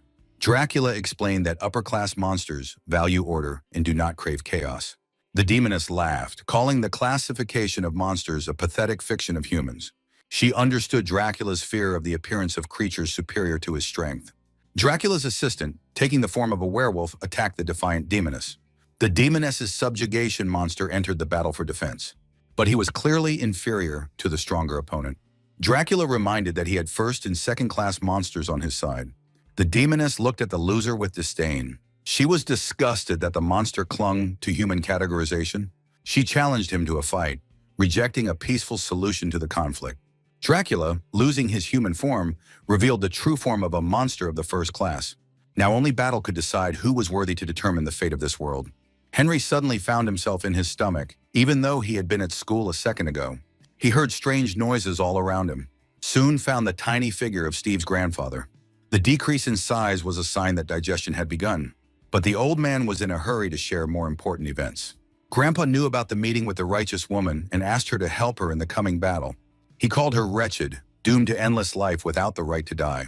However, the old man also asked Henry to escape after banishing the demoness. By this, he greatly puzzled the boy. However, suddenly Henry woke up again in the school. He immediately caught sight of an embarrassed Kylie in front of him. Henry thought she wanted to go to the store and asked for money, but she turned out to be here to ask him out after school. Kylie wanted to test her feelings for her boyfriend because her heart was racing at the sight of loser Henry. Henry's question about her intentions caused Kylie's heart to flutter again. Confused by her feelings, she threatened to beat him up if he didn't stay after school. Evelina abruptly interrupted their conversation by announcing serious business with Henry. Kylie was surprised by the appearance of an unfamiliar student and her persistence. But Henry himself asked Kylie to reschedule. It seemed crazy to the girl, but still embarrassed, Kylie suddenly agreed. 9:47. Still awkwardly, she asked to free up time tomorrow. In the evening, Evelina informed Henry of the order to defeat the demoness in a month, and explained that the demoness continued to consume people to open the gates of hell. Henry was to eat monsters for a month, starting in 4th grade. But Henry had not heard about the classification of monsters. Evelina was surprised at Henry's ignorance, but told him, the higher the class, the more dangerous it was. Evelina explained that monsters are divided into 7 classes and 3 main groups. The weakest, from 5th to 7th, have physical strength and the simplest magic. They are called grabbers due to their lack of unique abilities. Also, the middle classes, 3rd and 4th. They possess unique abilities that determine their strength. The strongest 1st and 2nd class. They often bear famous names from legends and tales. Dracula, mummies, werewolves, and zombies feed on people's fear. They absorb human fear through novels, comic books, and movies. These monsters grow stronger effortlessly, absorbing fear from all over the world. At the same time, Dracula mockingly observed the demoness. 964. He considered her mind damaged by being in the stomach of an eater. He wondered how a huge monster could overpower a skittish bat. Dracula summoned 1,000 clone bats. They greedily devoured everything in their path. This was his unique ability, creating mice that ate everything. The hair monster quickly fell under their assault. Dracula realized the loss of the devil's status as one of hell's strongest creatures. And he had fed on people's fears for hundreds of years and became the strongest. At this time, Evelina told of exorcists fighting ancient monsters. They worked to destroy the frightening image. They used the media and mass culture to do so. But centuries of fear in human minds made 1st and 2nd class monsters invulnerable. Henry became curious about the class of his enemy. The demoness was officially considered a Class 1 monster. But this estimate was inaccurate due to lack of information. Only the first eater had seen all her unique abilities and knew the power. Dracula, on the other hand, did not believe at this time that the demoness possessed such flawed abilities. He believed she had already shown her true abilities, but she admitted that the hair monster was only an imitation. She did not show her real abilities, though Dracula was sure it was a bluff. With a sly smile, the demoness pointed to something behind her opponent's back. Turning around, Dracula froze in amazement. Henry asked Evelina the reason for the monster's appearance in the human world. Like the eater, the monsters sought an easy path to power through eating other creatures. History led them to King Pitt and the priest Henry Bringer, who once ruined 312 women. A priest who became rich on indulgences died at 56 of syphilis. In hell, he begged God for salvation, desperately clutching the cross in his trembling hands. King Yama explained that God himself had sent him to hell for his heinous crimes. He condemned the priest to the Pacadalia, a place of purification for sinful souls before rebirth. However, Henry's soul was too vicious for purification. 995. The priest's soul was destined to be eaten by monsters. When the monsters emerged from the walls, the priest began to pray for forgiveness again. A sudden, imperious command stopped the monsters. 998, the priest exclaimed, believing in divine intervention. A powerful monster grabbed the priest by the head. He rebuked the lower creatures for encroaching on his prey. Small monsters pitifully made excuses for hunger. Then the higher monster recalled the law of the jungle in hell. Evelina said that according to the interrogations, only the strongest monsters eat people in hell. Weak monsters, deprived of food in hell, look for gaps in the walls to get into the human world. The human world became the only place where weak monsters could raise their status. Dracula stared in horror at the demoness who had created an exact replica of his body. She explained that her hair was threads of summoning and controlling monsters from hell. The demoness could instill hell monsters into people through her hair, but it was easier to feed the hair to the monster itself, turning it into an obedient slave. Dracula vehemently insisted on his authenticity. The demoness reminded him of his current bat form. Dracula's true body was created from 999 bats. The real Dracula then grabbed a small copy. The doppelganger absorbed the bat through his hand, restoring the integrity of his being.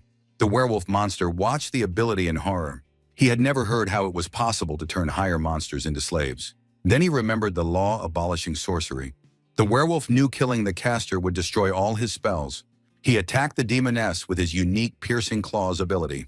The monster grandmother protected the demoness with her power. It used its grandmother knitting ability to create a shield. The werewolf's claws penetrated the defense, and it was determined to do so. But the monster grandson covered the demoness with his body. The werewolf didn't immediately realize that the grandmother's threads had weakened the power of his attack. The monster grandson grabbed the werewolf, activating the Korean national wrestling ability. They ended up in a special sacrifice arena, where the body of the loser becomes a ritual sacrifice.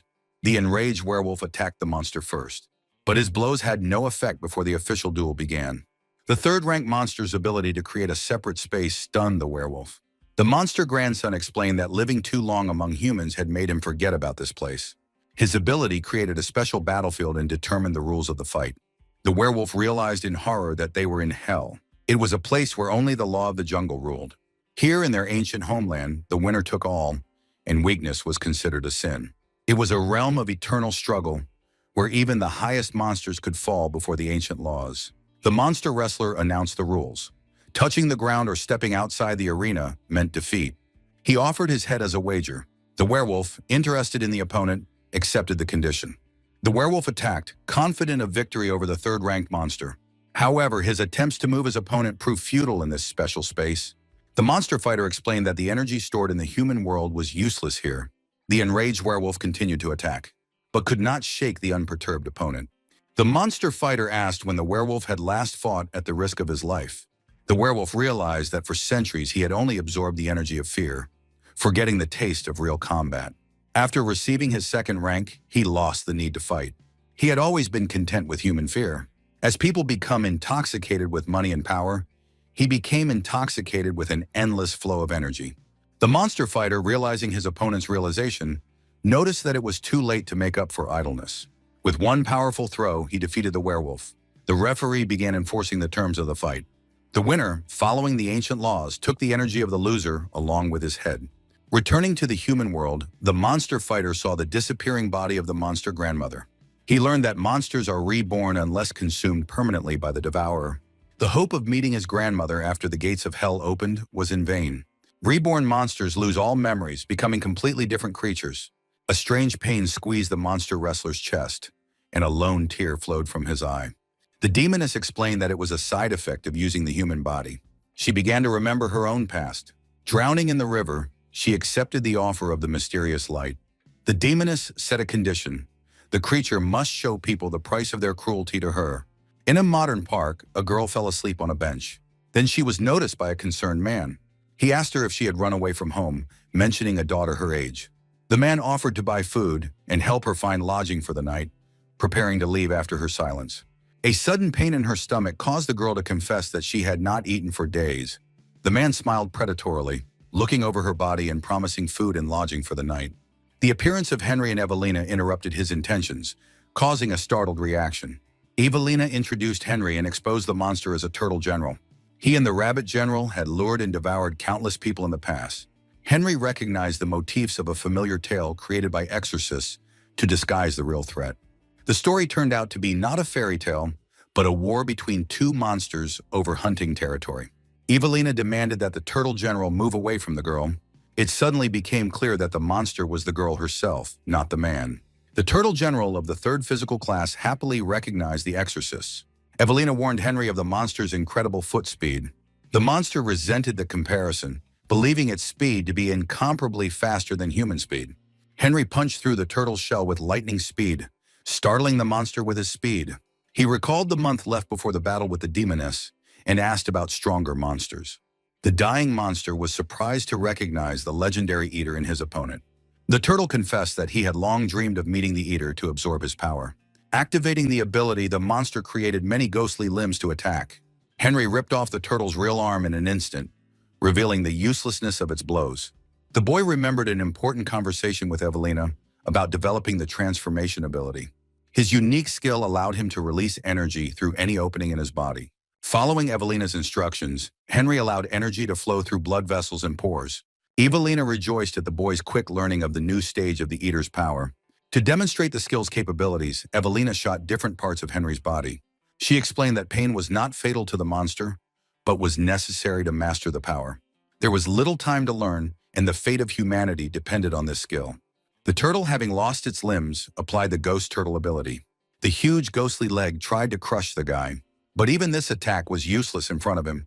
The monster continued to sacrifice its limbs, creating new ghostly attacks. The turtle was horrified to realize Henry's true identity as an invincible monster. The boy remembered the grueling training sessions under gun and pistol fire. In 3 days, he had mastered the bodily release of gases. He longed for even greater challenges. Evelina noticed a growing belligerence in him, possibly caused by the power of the eater. With a single movement of his hand, Henry turned the turtle into a pulp, revealing monstrous power. True Blood proudly noted that he had surpassed a monster of the 3rd rank. Looking at his strength, she questioned the propriety of creating a powerful creature. In her room, the true believer looked at a ring that held 300 years of history. An unexpected visit from Sister Elizabeth interrupted her reflections on the past. The guest marveled at the incredible progress of the eater's training. Isabella revealed the secret of a cellar with a barrier designed to imprison people. She recalled the story of the traitor exorcist punished for helping monsters. Isabella questioned the true purpose of training an eater to fight a demoness. True Blood noted the hostility of her interlocutor, also recalling her dangerous position inside the barrier. Isabella felt a wave of incredible energy fill the entire room with its power. Despite her first rank as an exorcist, she realized the inhuman nature of this power. Deciding to act first, she drew her revolver to fire a bullet of love and favor. Righteousness was lightning behind Isabella's back, ready to strike. With an understanding smile, she recognized the justice of the nun's suspicions of her treachery. History was carried back 300 years. The industrious woodcutter was in a forest thicket. A talking deer offered the generous woodcutter an introduction to a beautiful fairy bride. A wily monster told of a fairy bathing in a mountain pond on a full moon. A deer taught the woodcutter how to steal the fairy's clothes and make her grant any wish. A monster coveted a child from the union of a man and a fairy for his sustenance. Suddenly, the righteous woman recognized the deer as a monster devouring half-blood children. The monster boastfully admitted to eating a dozen hybrids with special energy. Its unique ability manifested in a ghostly horn attack on an exorcist. The true believer repelled the attack with a talisman that transformed into a combat gauntlet for a counterstrike. The enchanted woodcutter attacked the exorcist, thus giving the monster time to maneuver. Distracted by the man's defense, the truther was vulnerable to attack. The devourer suddenly appeared in front of the trueborn. With one hand, he stopped the monster's deadly horn. The girl indignantly insisted on her ability to win without help. The eater excused herself, that from the outside her position looked rather dangerous. The enraged stag monster could not tolerate such disregard for his presence. With a single gesture, the eater sealed the creature's mouth, after consuming it whole from a distance. The man was perplexed why the girl didn't want a quiet life, entrusting the fight to him. She worried about the return of the demoness in the absence of the eater nearby. Surprised to realize the human nature of the eater, she stopped fearfully. He reassured her by explaining his immortal nature and his mission as the protector of humanity. The exorcist teacher noticed a dangerous closeness between the right-hand woman and the eater. The elder revealed the truth. There was still undigested demoness left in the eater's stomach. He warned of the danger of a creature capable of surpassing the threat of the demoness herself. The master recalled the exorcist's primary mission, the destruction of any threat to humanity. The devotee begged to find another way, realizing the impossibility of defeating by force. The elder said he had created a special bait monster. It can destroy even a powerful eater. The teacher revealed the nature of the created creature, a hybrid of human bodies, saying that it is immune to the digestion of the eater. The monster's body hid infernal flowers, capable of blooming only in an environment like the underworld. The eater's stomach filled with monster souls, the perfect soil for plants. The flowers were meant to drain the creature's strength, robbing it of its unique abilities. True Blood defended the Eater, reminding him of his never-ending struggle for humanity. The Master foresaw the creature's disillusionment with humanity and its future hatred. At a holiday fair, the Eater was surprised by the invitation of a righteous woman to a meeting.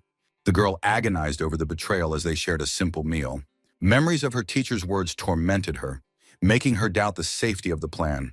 Mentor had insisted that it was the true believer who was involved. Knowing the Eater's shrewdness, he reminded his apprentice of the higher purpose of protecting humanity at all costs. The Devourer, not feeling the taste of earthly food, rejoiced at the simple presence of the girl. At the last moment, he handed her the ring, unaware of the impending betrayal. The faithful woman accepted the gift with a heavy heart, realizing the inevitability of her mission. The Devourer explained that the ring was a token of gratitude to the one who called him by name. With tears in her eyes, the faithful tried to return the gift, feeling the weight of betrayal. The sudden cries of the crowd announced the appearance of the monster, with whom the guards were fighting unsuccessfully at that time. The true believer tried to stop the Devourer after realizing the lie about the monster's safety. The creature remembered its master's instructions about its true purpose. He needed to infect the Devourer with poisonous flowers.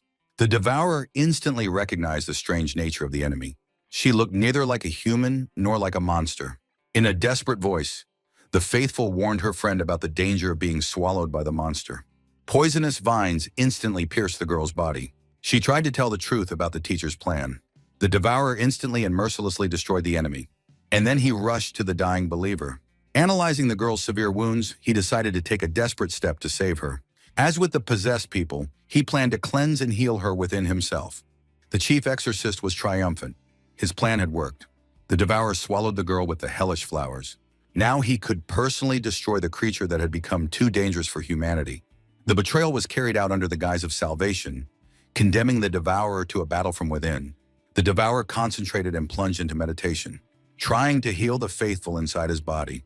The girl watched in amazement as her wounds healed. This is all thanks to the amazing ability of the Devourer. Suddenly, hellish flowers sprouted from her body. They brought excruciating pain to her savior. The puppet monster recalled the teacher's plan. It was the true believer who had to become the bearer of the deadly seeds. The chief exorcist watched the Devourer suffer. He considered its elimination a necessary evil. The Devourer, deprived of strength, refused to give up, trying to find a way to save her betrayed friend. The exorcist summoned an army of ghostly girls to attack the weakened enemy. Blue Dragon of Exorcism swallowed the guy, while at this time the faithful woman desperately struggled with the sprouting flowers. The demoness watched with bitterness the betrayal of the people who had killed their protector. She marveled at the uneaten faithful, whose hair proved to be an unbreakable contract. The demoness explained that the contract protected the faithful from being digested in the stomach. She watched the effect of the flowers, draining the strength of the one who protected humanity. The chief exorcist summoned the Devourer from a deep crater, where he hid in a disfigured form. Even deprived of its powers, the Devourer attacked the exorcist, turning into an ordinary monster. Exorcist begins ritual of sacrifice to Blue Dragon, covering the Devourer's body with talismans. The faithful asked the demoness for help in getting rid of the deadly flowers. The demoness explained the limitations within the body, the inability to harm a person. In a final act of compassion, the demoness pushed the girl out through her esophagus, not forgetting to convey a bitter message. The exorcist was disappointed with the salvation of the faithful, seeing in this the collapse of his plan. The Devourer, having absorbed part of the exorcist, gained new strength for the final battle. The exorcist gleefully noted the Devourer's ability to digest people, seeing in this his true monstrous nature. By consuming human flesh, the Devourer gained the power to resist amulets. Intoxicated with his new power, he continued to attack the exorcist. He found human flesh tastier than monsters. The faithful woman desperately tried to stop her friend with amulets. She begged him not to give in to the lust for human flesh. She showed the ring he had given her, reminding him of his humanity through tears of remorse. The Devourer, awakening from his madness, realized his ability to digest people. He begged the faithful to flee, realizing that he had become a threat to all of humanity. A mysterious stranger suddenly appeared. He revealed the way to salvation through the destruction of the Devourer's sphere. The man recognized him as the one who had once given him the egg of his power. The stranger explained that losing the sphere would return the Devourer to its original essence. A mysterious energy wall prevented the Devourer from approaching the man. The stranger hinted at the predetermination of the Devourer's fate, promising revelations. The devourer noticed that the mysterious stranger had disappeared into a cloud of gas equipment. The faithful told Isabella a story, how the first devourer destroyed his sphere of power. Deprived of his power, he hid from people and monsters who were eager to destroy the creature. For helping the devourer, the true believer was imprisoned in a barrier for eternity, being recognized as a traitor. She was tormented by the thought that by not following the teacher's order, she had allowed the disasters to continue. Number 23, having overheard the story, understood the reason for the old exorcist's protection of the devourer. Kylie, who hadn't seen Henry for several days, thought about him, annoying her friends. Returning home alone, she met a frighteningly tall woman with strange behavior. The creature, admiring the girl's beauty, removed its mask, revealing the monstrous mouth of a monster before her. Paralyzed with fear, Kylie begged for salvation, unable to move. Henry suddenly appeared with a walkie-talkie in his hands, engaging in a fight with the monster. Evelina screamed indignantly over the radio, dissatisfied with his unauthorized actions. Kylie was amazed to recognize her savior as her missing classmate. Henry improvised an explanation for the appearance, making up a story about a prank for YouTube. Surprisingly, gullible Kylie believed this primitive lie, even praising the acting of his friend. The monster, enraged by the humiliation, attacked Henry, forcing him to protect the girl from deadly blows. Woman with a torn mouth, monster of the third physical class. She used the stationary knife ability. Henry warned Kylie of the danger, asking her to stay away from the fight with the creature. The monster rejoiced at the cut, unaware that he had already figured out the mechanics of her ability. Henry instantly bit off half of the creature's body, explaining that destroying the source would lift the curse. Kylie demanded the truth from her savior, suspecting his inhuman nature. Henry confessed his role as the devourer, the defender of humanity against the demoness. Kylie realized that her attraction to Henry was due to the suspension bridge effect. Evelina called Henry impatiently on the radio, worried about his unauthorized operation.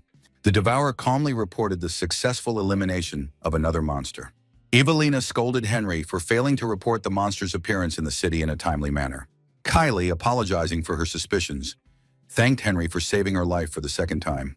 Despite the effect of the suspension bridge, her heart continued to beat faster. Number 23 was immersed in memories of his origins through genetic engineering. The woman said that he was created from a fallen flat monster that had not received power. She asked the subject to become a heroic defender of humanity, despite its artificial origin. The radio reported the appearance of a sinister monster energy in the area of S32. The true believer insisted on sending the devourer to develop his abilities. Enraged by this decision, Number 23 demanded that the task be transferred to him. All members of the group gathered in the bandits' lair for the first time. They had a premonition of the events to come. Gang leader reveals horrifying truth. With the opening of the gates, uncontrollable monsters will flood into the human world. Suddenly, the leader transformed into a demonic entity, attacking his subordinates. He demanded their power to turn lives into a source of power against the monsters.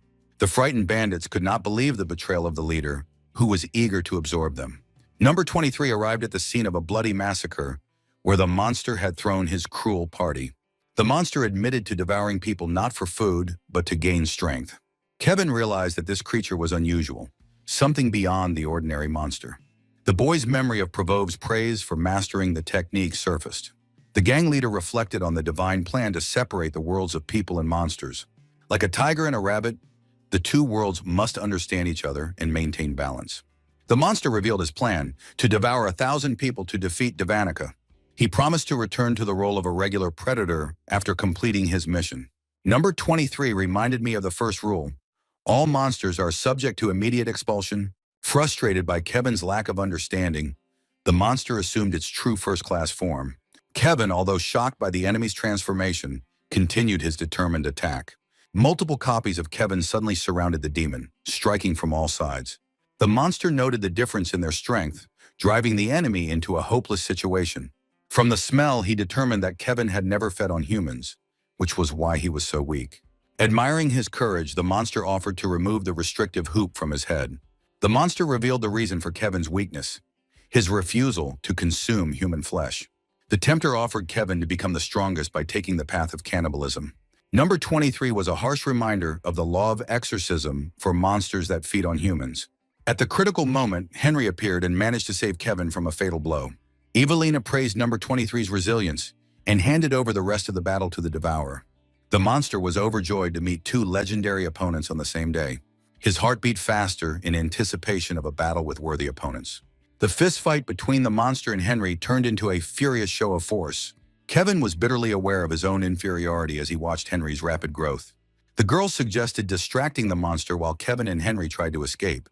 Toxini still held back his unique ability while Henry's powers were fading. The monster, sensing the weakening blows of the enemy, activated its transformation. His body shrank to the size of a child, causing everyone to be amazed. Henry, realizing the mortal danger, managed to shout to everyone to retreat. The head destruction technique vaporized Henry's skull, leaving everyone in horror. An old collection contains a story about a monster who appeared at a feast. An unkempt boy appeared on the threshold of the mansion, which caused the anger of the arrogant owner. Servants tried in vain to drive away the uninvited guest, but his body was not subject to their power. The brutal blows of the sticks echoed throughout the home, but the boy also remained motionless. The nobleman, realizing the inhuman nature of the guest, prayed for mercy along with the guests. The creature, who called himself Tuok, left the house, leaving everyone in a ghostly relief. Days later, all those present at the feast died from the explosion of their heads. After this, the legend of Tuoksini was born. Evelina rushed towards the decapitated Henry in horror, but number 23 stopped her, taking her by the hand. Doppelganger attacked the monster with a box cutter, turning its power against him. Henry, grabbing his comrades, soared into the sky, escaping from the pursuit of the enraged Tuoksini. Kevin and Evelina desperately held back the monster with explosive talismans in doubles. Exorcist Noah arrived in time to restrain the monster at the request of the true believer. Toxini broke the shackles, forcing Noah to teleport the group to safety. The monster regretted the missed opportunity to absorb the power of 1,000 people at once. At this time, Jason dreamed of a battle with the Devourer, where Yama voluntarily gave up his power to make the monsters disappear. Noah was recovering from the teleportation, regretting his lack of preparation. Evelina worried about the 1,000 lives the monster might have to consume to achieve its goal. Noah called for a focus on developing a Devourer capable of stopping the threat. The Exorcist openly acknowledged the Devourer's weakness in the face of Devanica's power.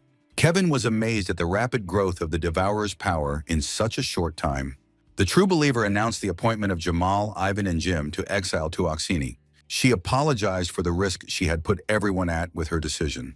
Kevin dared to ask about the reasons for limiting his training to the doppelganger technique. The true believer sternly reminded him of his intended role as a simple instrument. The monster's words echoed in Kevin's head, who spoke of the path to power through the absorption of people. Jason watched his classmates planning a shopping trip. After a month of contemplating monsters, he learned to distinguish between soul eaters and flesh eaters. Most of the creatures were content with the souls, without harming the bodies of the victims. The man-eating monsters always emitted the smell of blood, revealing their true nature. This thought was deeply ingrained in the young man's mind, changing his perception of the world around him. A true believer explains the rarity of man-eating monsters. This is because they automatically fall under the exorcist's sights. The woman noted Jason's unique gift of seeing the true form of monsters. The unusual structure of Jason's soul interested the true believer as an object of study. The woman promised to pick up a protective talisman after defeating Devanica. Jason reflected on the incredible transformation of the fearful Henry into a demon hunter. Suddenly, he smelled blood, signaling the approach of a monster. In a panic, Jason tried to warn passengers about the impending threat, but he was defeated and taken for a madman. The man who appeared cold-bloodedly swallowed 926 people, saying he was getting closer to his target of 1,000 victims. The monster became interested in Jason's ability to detect his hidden disguise. The monster threatened to rip his head off, demanding that he reveal the secret of his unique gift. The sudden appearance of hellfire forced the monster to cut off its own hand. The creature was amazed to learn of the power of King Yama, the sole owner of this fire.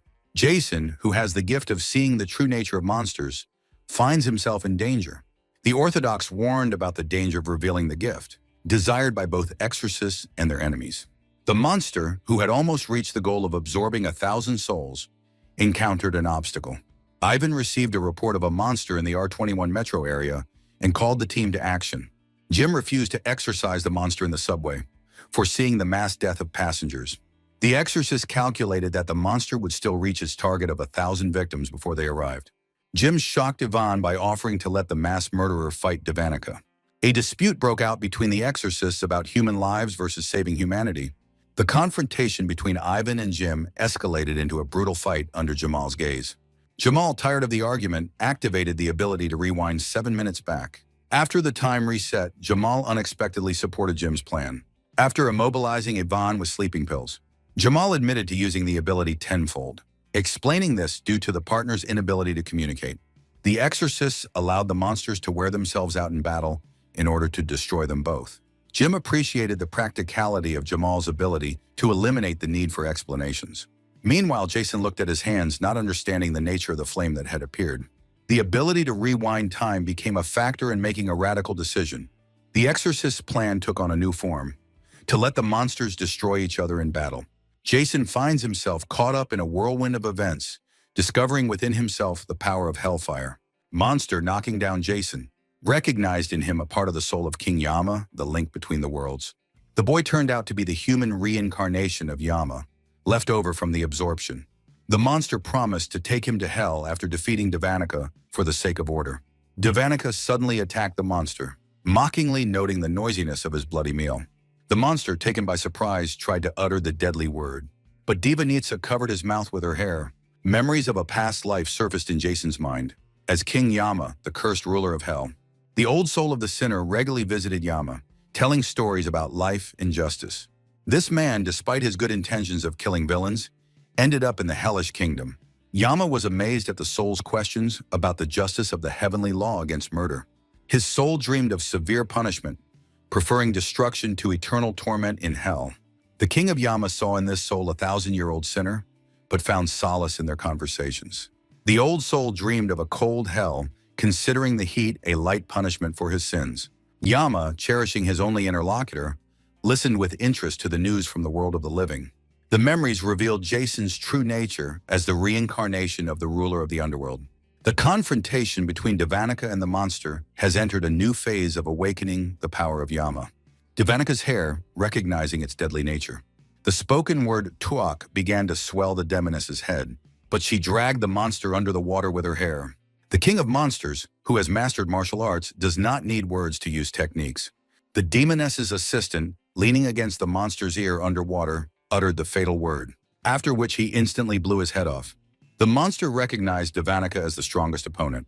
After the devourer, the disturber of the world balance, the demoness grabbed a subway train with her hair, using it as a weapon against her opponent.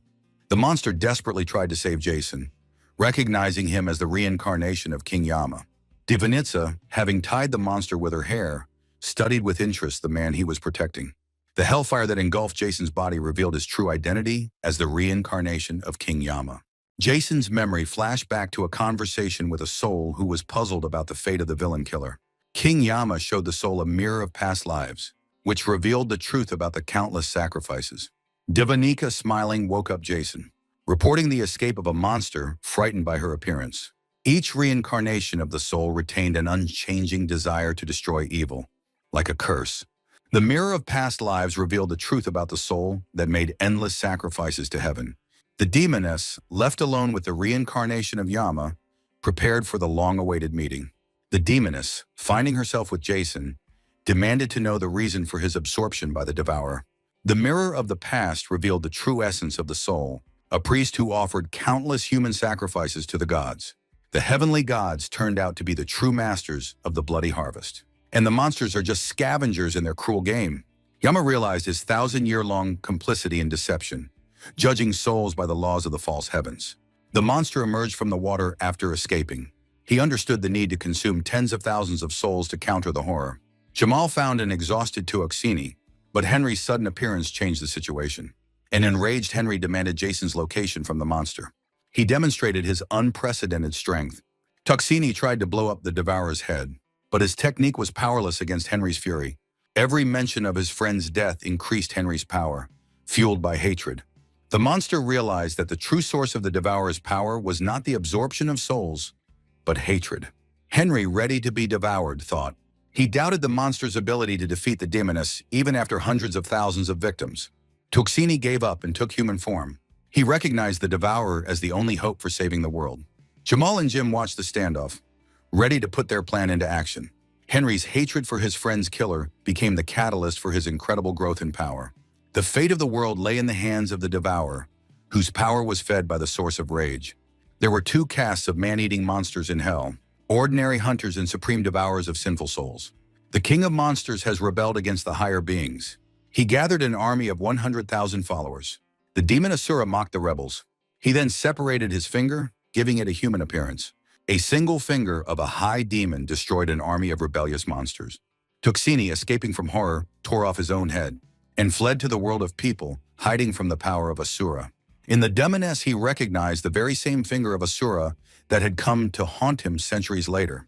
Tuxini confessed to Henry that Jason had been captured by a demoness and offered his strength to save his friend.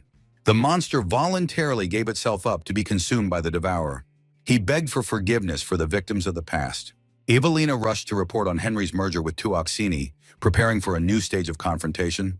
Kevin continued his grueling training, realizing the futility of trying to achieve the power of the devourer. The true believer came to Kevin with a final, fateful task, telling him to become part of the devourer's power. She revealed the true purpose of number 23, to be food for the final battle with the demoness. The barrier around the meeting place sealed Kevin's fate, created only as a tool. Kevin recalled his childhood attempt. He wanted to give the faithful a homemade flower on Parents' Day. The faithful woman cruelly rejected the gift, explaining that she was not his mother, and its recognition can only be achieved through training. The boy trained hard every day. He sought to become a useful tool for his mentor, remembering the first praise for banishing a monster. The praise strengthened his desire to become stronger for her approval. The true believer ordered Kevin to accept his fate and become food for the battle with the demoness. Kevin's attempts to save himself using doppelganger technology were in vain, especially against the one who taught him this art. The true believer deliberately provoked Kevin to attack, but the boy refused to harm her. With tears in her eyes, she admitted that she had kept the remains of the gift all these years. The woman wounded her heart without thinking, begging Kevin to break the first rule and consume her. She consoled the sobbing boy with the promise of continuing to exist inside him. The demoness told Jason about the chaos in hell after his disappearance and her plan to become the new goddess. The Union's exorcists lined up in front of the modest warehouse where the demoness lived. Jin was surprised by the modesty of the demoness's dwelling, expecting to see a luxurious palace. The terrifying energy of the monsters shook the bodies of the exorcists, coming not from the warehouse but from behind their backs. The devourer appeared and ordered the exorcists to step aside. He intended to save his friend. Behind the open doors, the exorcists discovered a system of 8 warehouses instead of the expected one. Isabella recognized a special technique for recreating spaces. Inside, everything obeys the rules of the creator. There were 2 ways to escape: by solving the established rules or by destroying their creator. Robert used his powerful neural cannon on the warehouses, but even she couldn't leave a single scratch on the walls. Ivan, not listening to Isabella's warnings, resolutely moved toward the first door. The newly opened spaces turned out to be even stranger than the previous rooms. James pointed to the number of warehouses, which exactly matched the number of exorcists. Everyone understood the demoness's plan to divide and destroy each exorcist individually. Jamal assured his friends of safety. His power allowed him to rewind time by 30 seconds. Marcus suggested using his ability to safely survey each warehouse. A frightened Noah suddenly demanded that Jamal rewind time. He noticed Henry's absence from their group. Marcus, who turned out to be the creator of the space, interfered with Jamal. Before he could clap his hands, he cut off his hand. The first-class monster revealed himself and explained that he had always been among people. Ivan realized with bitterness how Marcus had hidden his demonic energy for so long during their missions. However, he was surprised that Marcus was killing his own kind. But he knew that people also killed people for fun. The demon appeared and tightly tied up Noah, who was trying to escape. She declared it to be the key to opening the gates to hell. At a critical moment, Noah managed to escape, but had to leave his friends in danger. Isabella immediately attacked with a special bullet of love and grace. It could be used 6 times a day, but using the bullet 6 times would send a person to hell. Robert transformed into a combat satellite by activating a super small thermonuclear reactor. The demoness attacked back and a huge explosion occurred. But Ivan protected everyone with a mushroom shield made of his blood. The size of the protective mushroom was proportional to the amount of blood Ivan had lost. Despite Robert's powerful explosion, the demoness remained unharmed in the form of the Asura's finger. Ivan, a first-rank exorcist, was frustrated by his fear of the monster. Jim promised to forget his momentary weakness and ordered the others to be taken away. He was confident in the outcome of the battle, preparing to use his special ability. His gift allowed him to take over the body of any human character from the game he had completed. Jim attacked the Asura's finger, but the demoness remained unharmed. He mockingly suggested that the demoness surrender, boasting of his experience in such battles. Henry ended up in another space where he met a frightened Kylie. The girl begged to be saved, not knowing how she ended up there after waking up. Suddenly, the very flowers that killed the first devourer appeared from Kylie's mouth. Henry realized that a monster had possessed the girl, but its vines were quite weak. He offered to absorb Kylie to destroy the monster that had taken up residence within her. However, the strange weakness of the cosmic monster aroused Henry's suspicions. After absorbing the girl, Henry felt the power of the mysterious flower. Marcus, who was watching what was happening, remembered the demoness's promise. She promised to make him a superior monster in exchange for the devourer.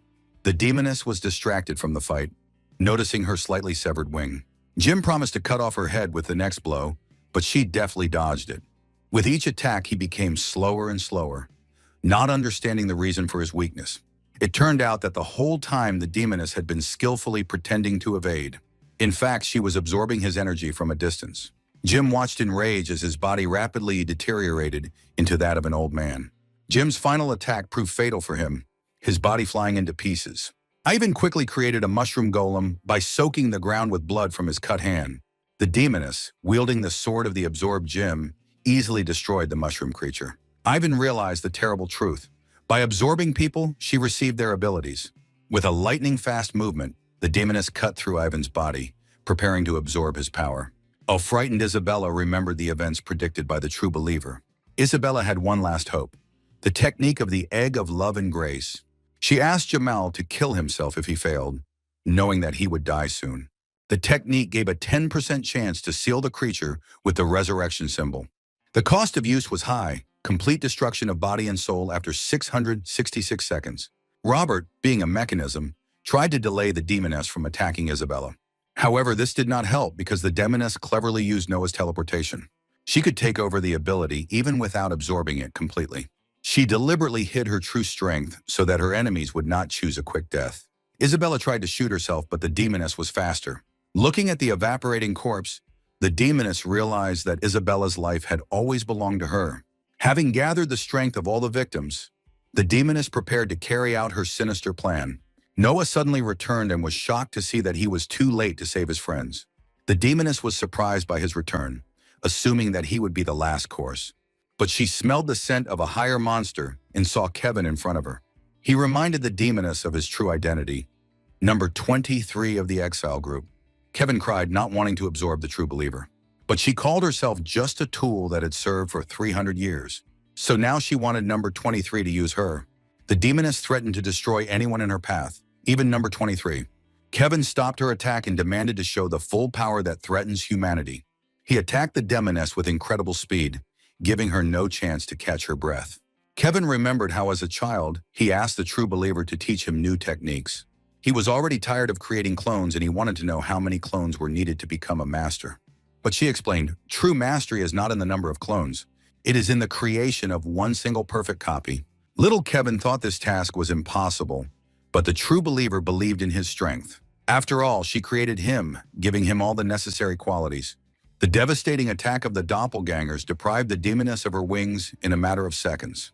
Noah was amazed by the power of the great hero's blood flowing through Kevin's veins. The demoness admitted that she had already rewound time 10 times, but the battle always lasted 7 minutes. She offered Kevin a real fight after opening the gates of hell if he survived. The demoness began to disappear, and Noah managed to grab number 23 to leave this place. Entities burst out from her body, opening 666 gates throughout the world. They were located in a variety of places: London, Tokyo, Paris. Monsters emerged from the craters and began to devour people in different cities. Evelina ordered all exile groups to prepare for the highest level of hellish danger. Upon learning of the death of the first-rank exorcists, she ordered them to save people at the cost of their own lives. Although in her heart she understood, there was no chance of salvation. Jason woke up and realized that the gates were open, and recognized the demoness as the Asura herself. He warned, the Creator will burn the spoiled crops along with the pests. The demoness revealed her true plan. She wanted to use the devourer to destroy the Creator himself.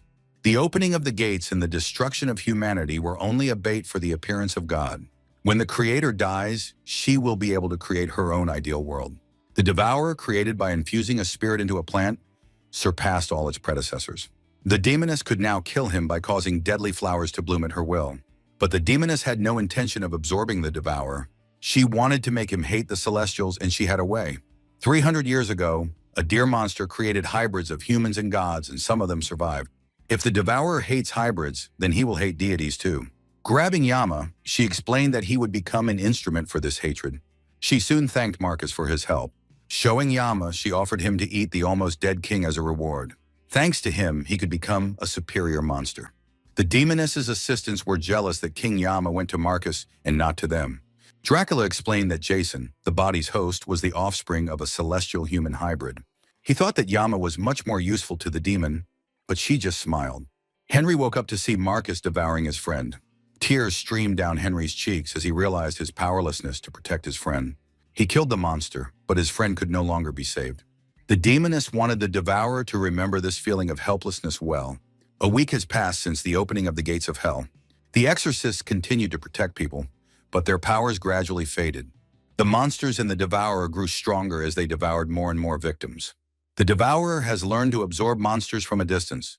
He could control and clear several areas at once. Kevin noticed the gates of hell widening, heralding the arrival of higher monsters.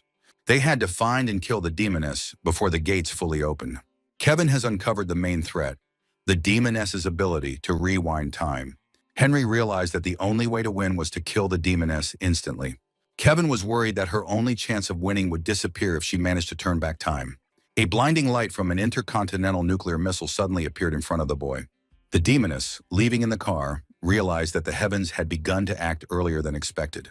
She ordered the reapers to gather the last harvest. This means the Creator will come with new seeds.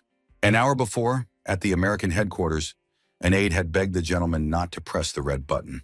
The Lord believed that the remaining people should become a sacrifice to cleanse the sacred garden. The aide tried to delegate launch authority to the defense minister, but in the end, he only got a bullet in the head. The Reapers in China, Russia, and India have already carried out the order to launch all nuclear missiles. The president, having prayed for the acceptance of the victims, pressed the button to launch missiles at the megacities. Henry decided to absorb the rocket with his body, hoping to save at least someone. Kevin warned that the devourer might not survive being swallowed by a nuclear missile. Henry still rushed towards the rocket, not wanting to see more deaths of his friends. After absorbing the missile, a monstrous explosion occurred in Henry's body. Kevin picked up the bleeding Henry, recognizing him as the world's only hope. Henry was happy to save people, but soon they saw new rockets in the sky. Kevin realized his powerlessness in the face of the launch of 4,000 nuclear missiles. As a result, 85% of humanity died at the time of the nuclear attack. A month later, the few survivors were still trying to escape the prowling monsters. The older brother found a barrel and begged the younger one to hide there. The boy cried, not wanting to leave his brother alone in the face of danger. The older brother yelled at the younger one, demanding that he hide in the barrel until sunrise. He ordered his brother not to respond to anyone's voice, no matter who called him. Realizing the inevitability of his death, he remembered his promise to his parents to protect his younger brother. The monster that found him appeared around the corner. He offered the boy a quick death if he would stop resisting. The older brother ran away from the shelter, trying to lead the monster away. But the beast, stretching out his hand, caught the boy and promised him a painful death. The younger brother, despite the prohibition, jumped out of the barrel and rushed at the monster. A man suddenly appeared and with one blow of his cane made the monster dissolve. The frightened brothers mistook the stranger for an exorcist and thanked him for saving them. The man became interested in the notebook that the younger boy was holding tightly in his hands. The brothers talked about their parents' drawings. They replaced the photographs that were burned during the fire. The older brother also shared his dream of becoming a comic book illustrator. Now he waited for the world to return to normal. A man told a story about his painting being ruined by a dog. He admitted that in his anger he had spoiled a little more, and 85% of the picture was ruined. The boy understood the stranger's feelings, saying that he too often ruined his drawings out of anger. The man admitted that despite his age, he remained just as impatient. He asked the boy whether he would fix the damaged painting or start a new one. The boy decided that he would paint a new picture. The sight of the spoiled one caused mental pain. He believed that the new picture could turn out even better than the previous one. The man was interested in this advice and asked to see the parents' drawings in the notebook.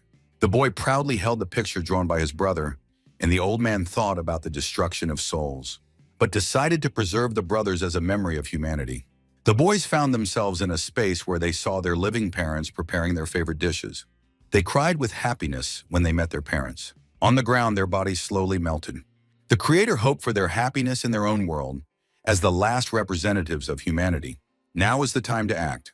With a blow of his cane, he began to spread the light of extinction, destroying all living beings. The demoness watched through a drone as divine light destroyed the souls of people and monsters. She knew that the light would destroy not only the human world, but also hell.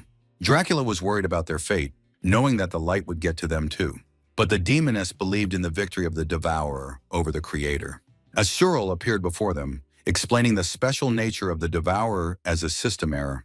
The demoness suggested that the light would not affect the devourer due to its unique nature. Although I knew for sure it was not known, it was a hypothesis. Asura chuckled, noting that anyone who claims the position of God must take risks. Looking at the tablet, the demoness saw Henry's arrival and anticipated the outcome of events. Noah delivered the devourer to the Creator, recognizing this as the limit of his abilities. Henry watched as the mysterious light consumed all living things, destroying people and monsters without a trace. In an hour, the light destroyed half the country, threatening to engulf the entire world in 2 days. He decided to stop the stranger so that the human sacrifices would not be in vain. By using the art of release to its full potential, Henry reached the level of the supreme monsters. Touching the barrier, he confirmed the demoness's hypothesis. The light had no effect on the devourer. As Sura waited for an answer to the main question, would the devourer be able to absorb the Creator himself? He offered the demoness to return to her body and become the main finger in 30 years. The demoness refused, demanding that Asura's body be given to her in exchange for the position of chief finger.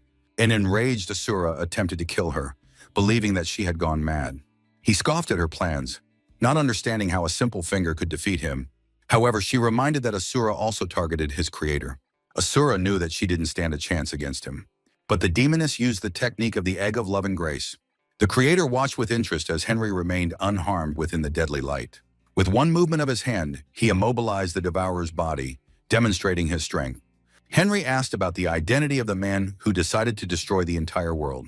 The Creator presented himself as the beginning and the end of all that exists, the ruler of the universe. Asura looked at her finger with disdain, thinking that she was senselessly sacrificing her life. He offered her to repent, promising to make her the main finger. But the demoness smiled mysteriously. Her plan with the love egg was successful. An ominous cross appeared in Ashura's hand.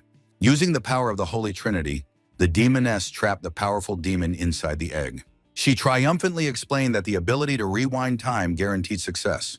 Now it remained to be seen whether Henry could defeat God in 600 to 66 seconds. Asura wondered why his part rebelled against him, since they were one.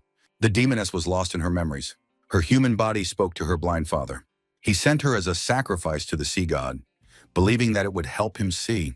On the ship, cruel sailors mocked her, not believing in the power of sacrifice. Before jumping into the sea, the girl prayed. She didn't want to die, but they threw her into the sea. Then she drowned and prayed not for herself, but for her father's insight. The demoness who appeared revealed the truth to her. People are just food for the gods, like grains of rice. Knowing that she would die, the demoness asked to take her body for herself. The girl smiled, asking the demoness to turn this unfair world into hell. She returned to her father, who was begging for mercy, declaring that she herself would become the new deity. At the moment of Asura's imprisonment, she finally understood the true meaning of liberation. Meanwhile, the Creator admired Henry, who was immune to the light of extinction. He recognized the devourer as the monster that ate King Yama. He was eager to study Henry's soul, using him as a model. By creating a new species over hundreds of thousands of years, he wanted to play with the devourer. The Creator admitted that all his enemies were just toys to amuse himself from eternal boredom. Suddenly, Henry grabbed the Creator's hand, becoming the first enemy in billions of years. For the first time, the Creator met a creature capable of destroying him. Henry confronted the Creator, claiming that he was no different from a monster. By activating a unique gas release technique, he revealed a being that had struck the Creator. With cold interest, the Creator asked what would happen if he did not destroy people. He predicted the devourer's fate of eternal loneliness in an empty world after the death of all living things. The Creator's words echoed in Henry's memory. They recalled the prophecy of King Yama about his fate. The Creator, having taken on a different form, attacked the boy with a crushing blow. He began to change appearances, reminding that he was the absolute in this world. Taking the form of Zeus, he struck him with lightning. Surviving, Henry struck the Creator. After all, even the highest monsters could not survive such an attack.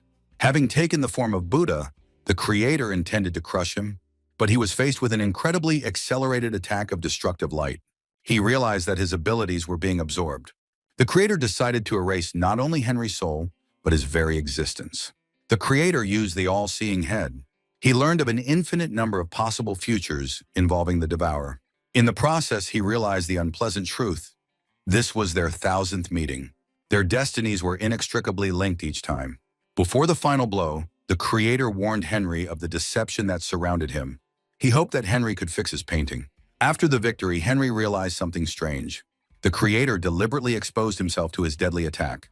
These mysterious words reminded him of Steve's prediction about his fate, after which he began to bleed. A demoness found Henry bleeding to death. She noted the irony of a new god dying from a simple plant. When Henry tried to attack, the demoness paralyzed him from a distance. Not wanting to waste time, she took the sphere out of his mouth. Having taken possession of the devourer's sphere, she felt boundless power. As soon as she swallowed it, she felt the ability to control everything that exists. At that moment, Kevin appeared, intending to kill her. Grabbing it, she remembered the promise to show her true appearance after the gate opened. It was the perfect opportunity to test the new powers of the ruler of the universe. Under her watchful gaze, Kevin began to disappear, becoming the first victim of her power. The devourer, being a creation of God, was immune to the light of extinction. The demoness was unable to use her light despite the deadly plant in his body. Kevin, standing before disappearing, revealed the truth about his training in the only technique. His grandmother spent her entire life grooming him to create the perfect clone, all in order to feed the devourer.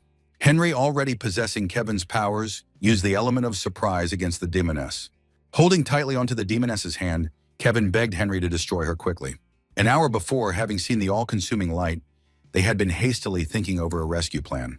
Kevin insisted on passing on his powers through a clone, but this threatened to drain his energy, so Henry was against it. He explained that the power of cloning given to the faithful would help in the battle with the demoness. Henry made Kevin swear to survive, not wanting to lose another close friend. Now looking at Kevin disappearing, he realized that he had failed to keep his promise. He hoped to save him with divine power. But first he wanted to kill the demoness. But she explained, even God is not able to resurrect completely destroyed souls. She enjoyed watching his despair, that she deliberately confessed to killing all his friends. As she died, the demoness recalled her promise to turn the world into hell. Her last act was the light of extinction. It instantly swallowed the planet, even heaven and hell. Henry's double was left in the empty universe as a new god. He failed to save a single living soul. He couldn't even save himself. In absolute solitude, he thought about the millions who had died, and also their inability to prevent it.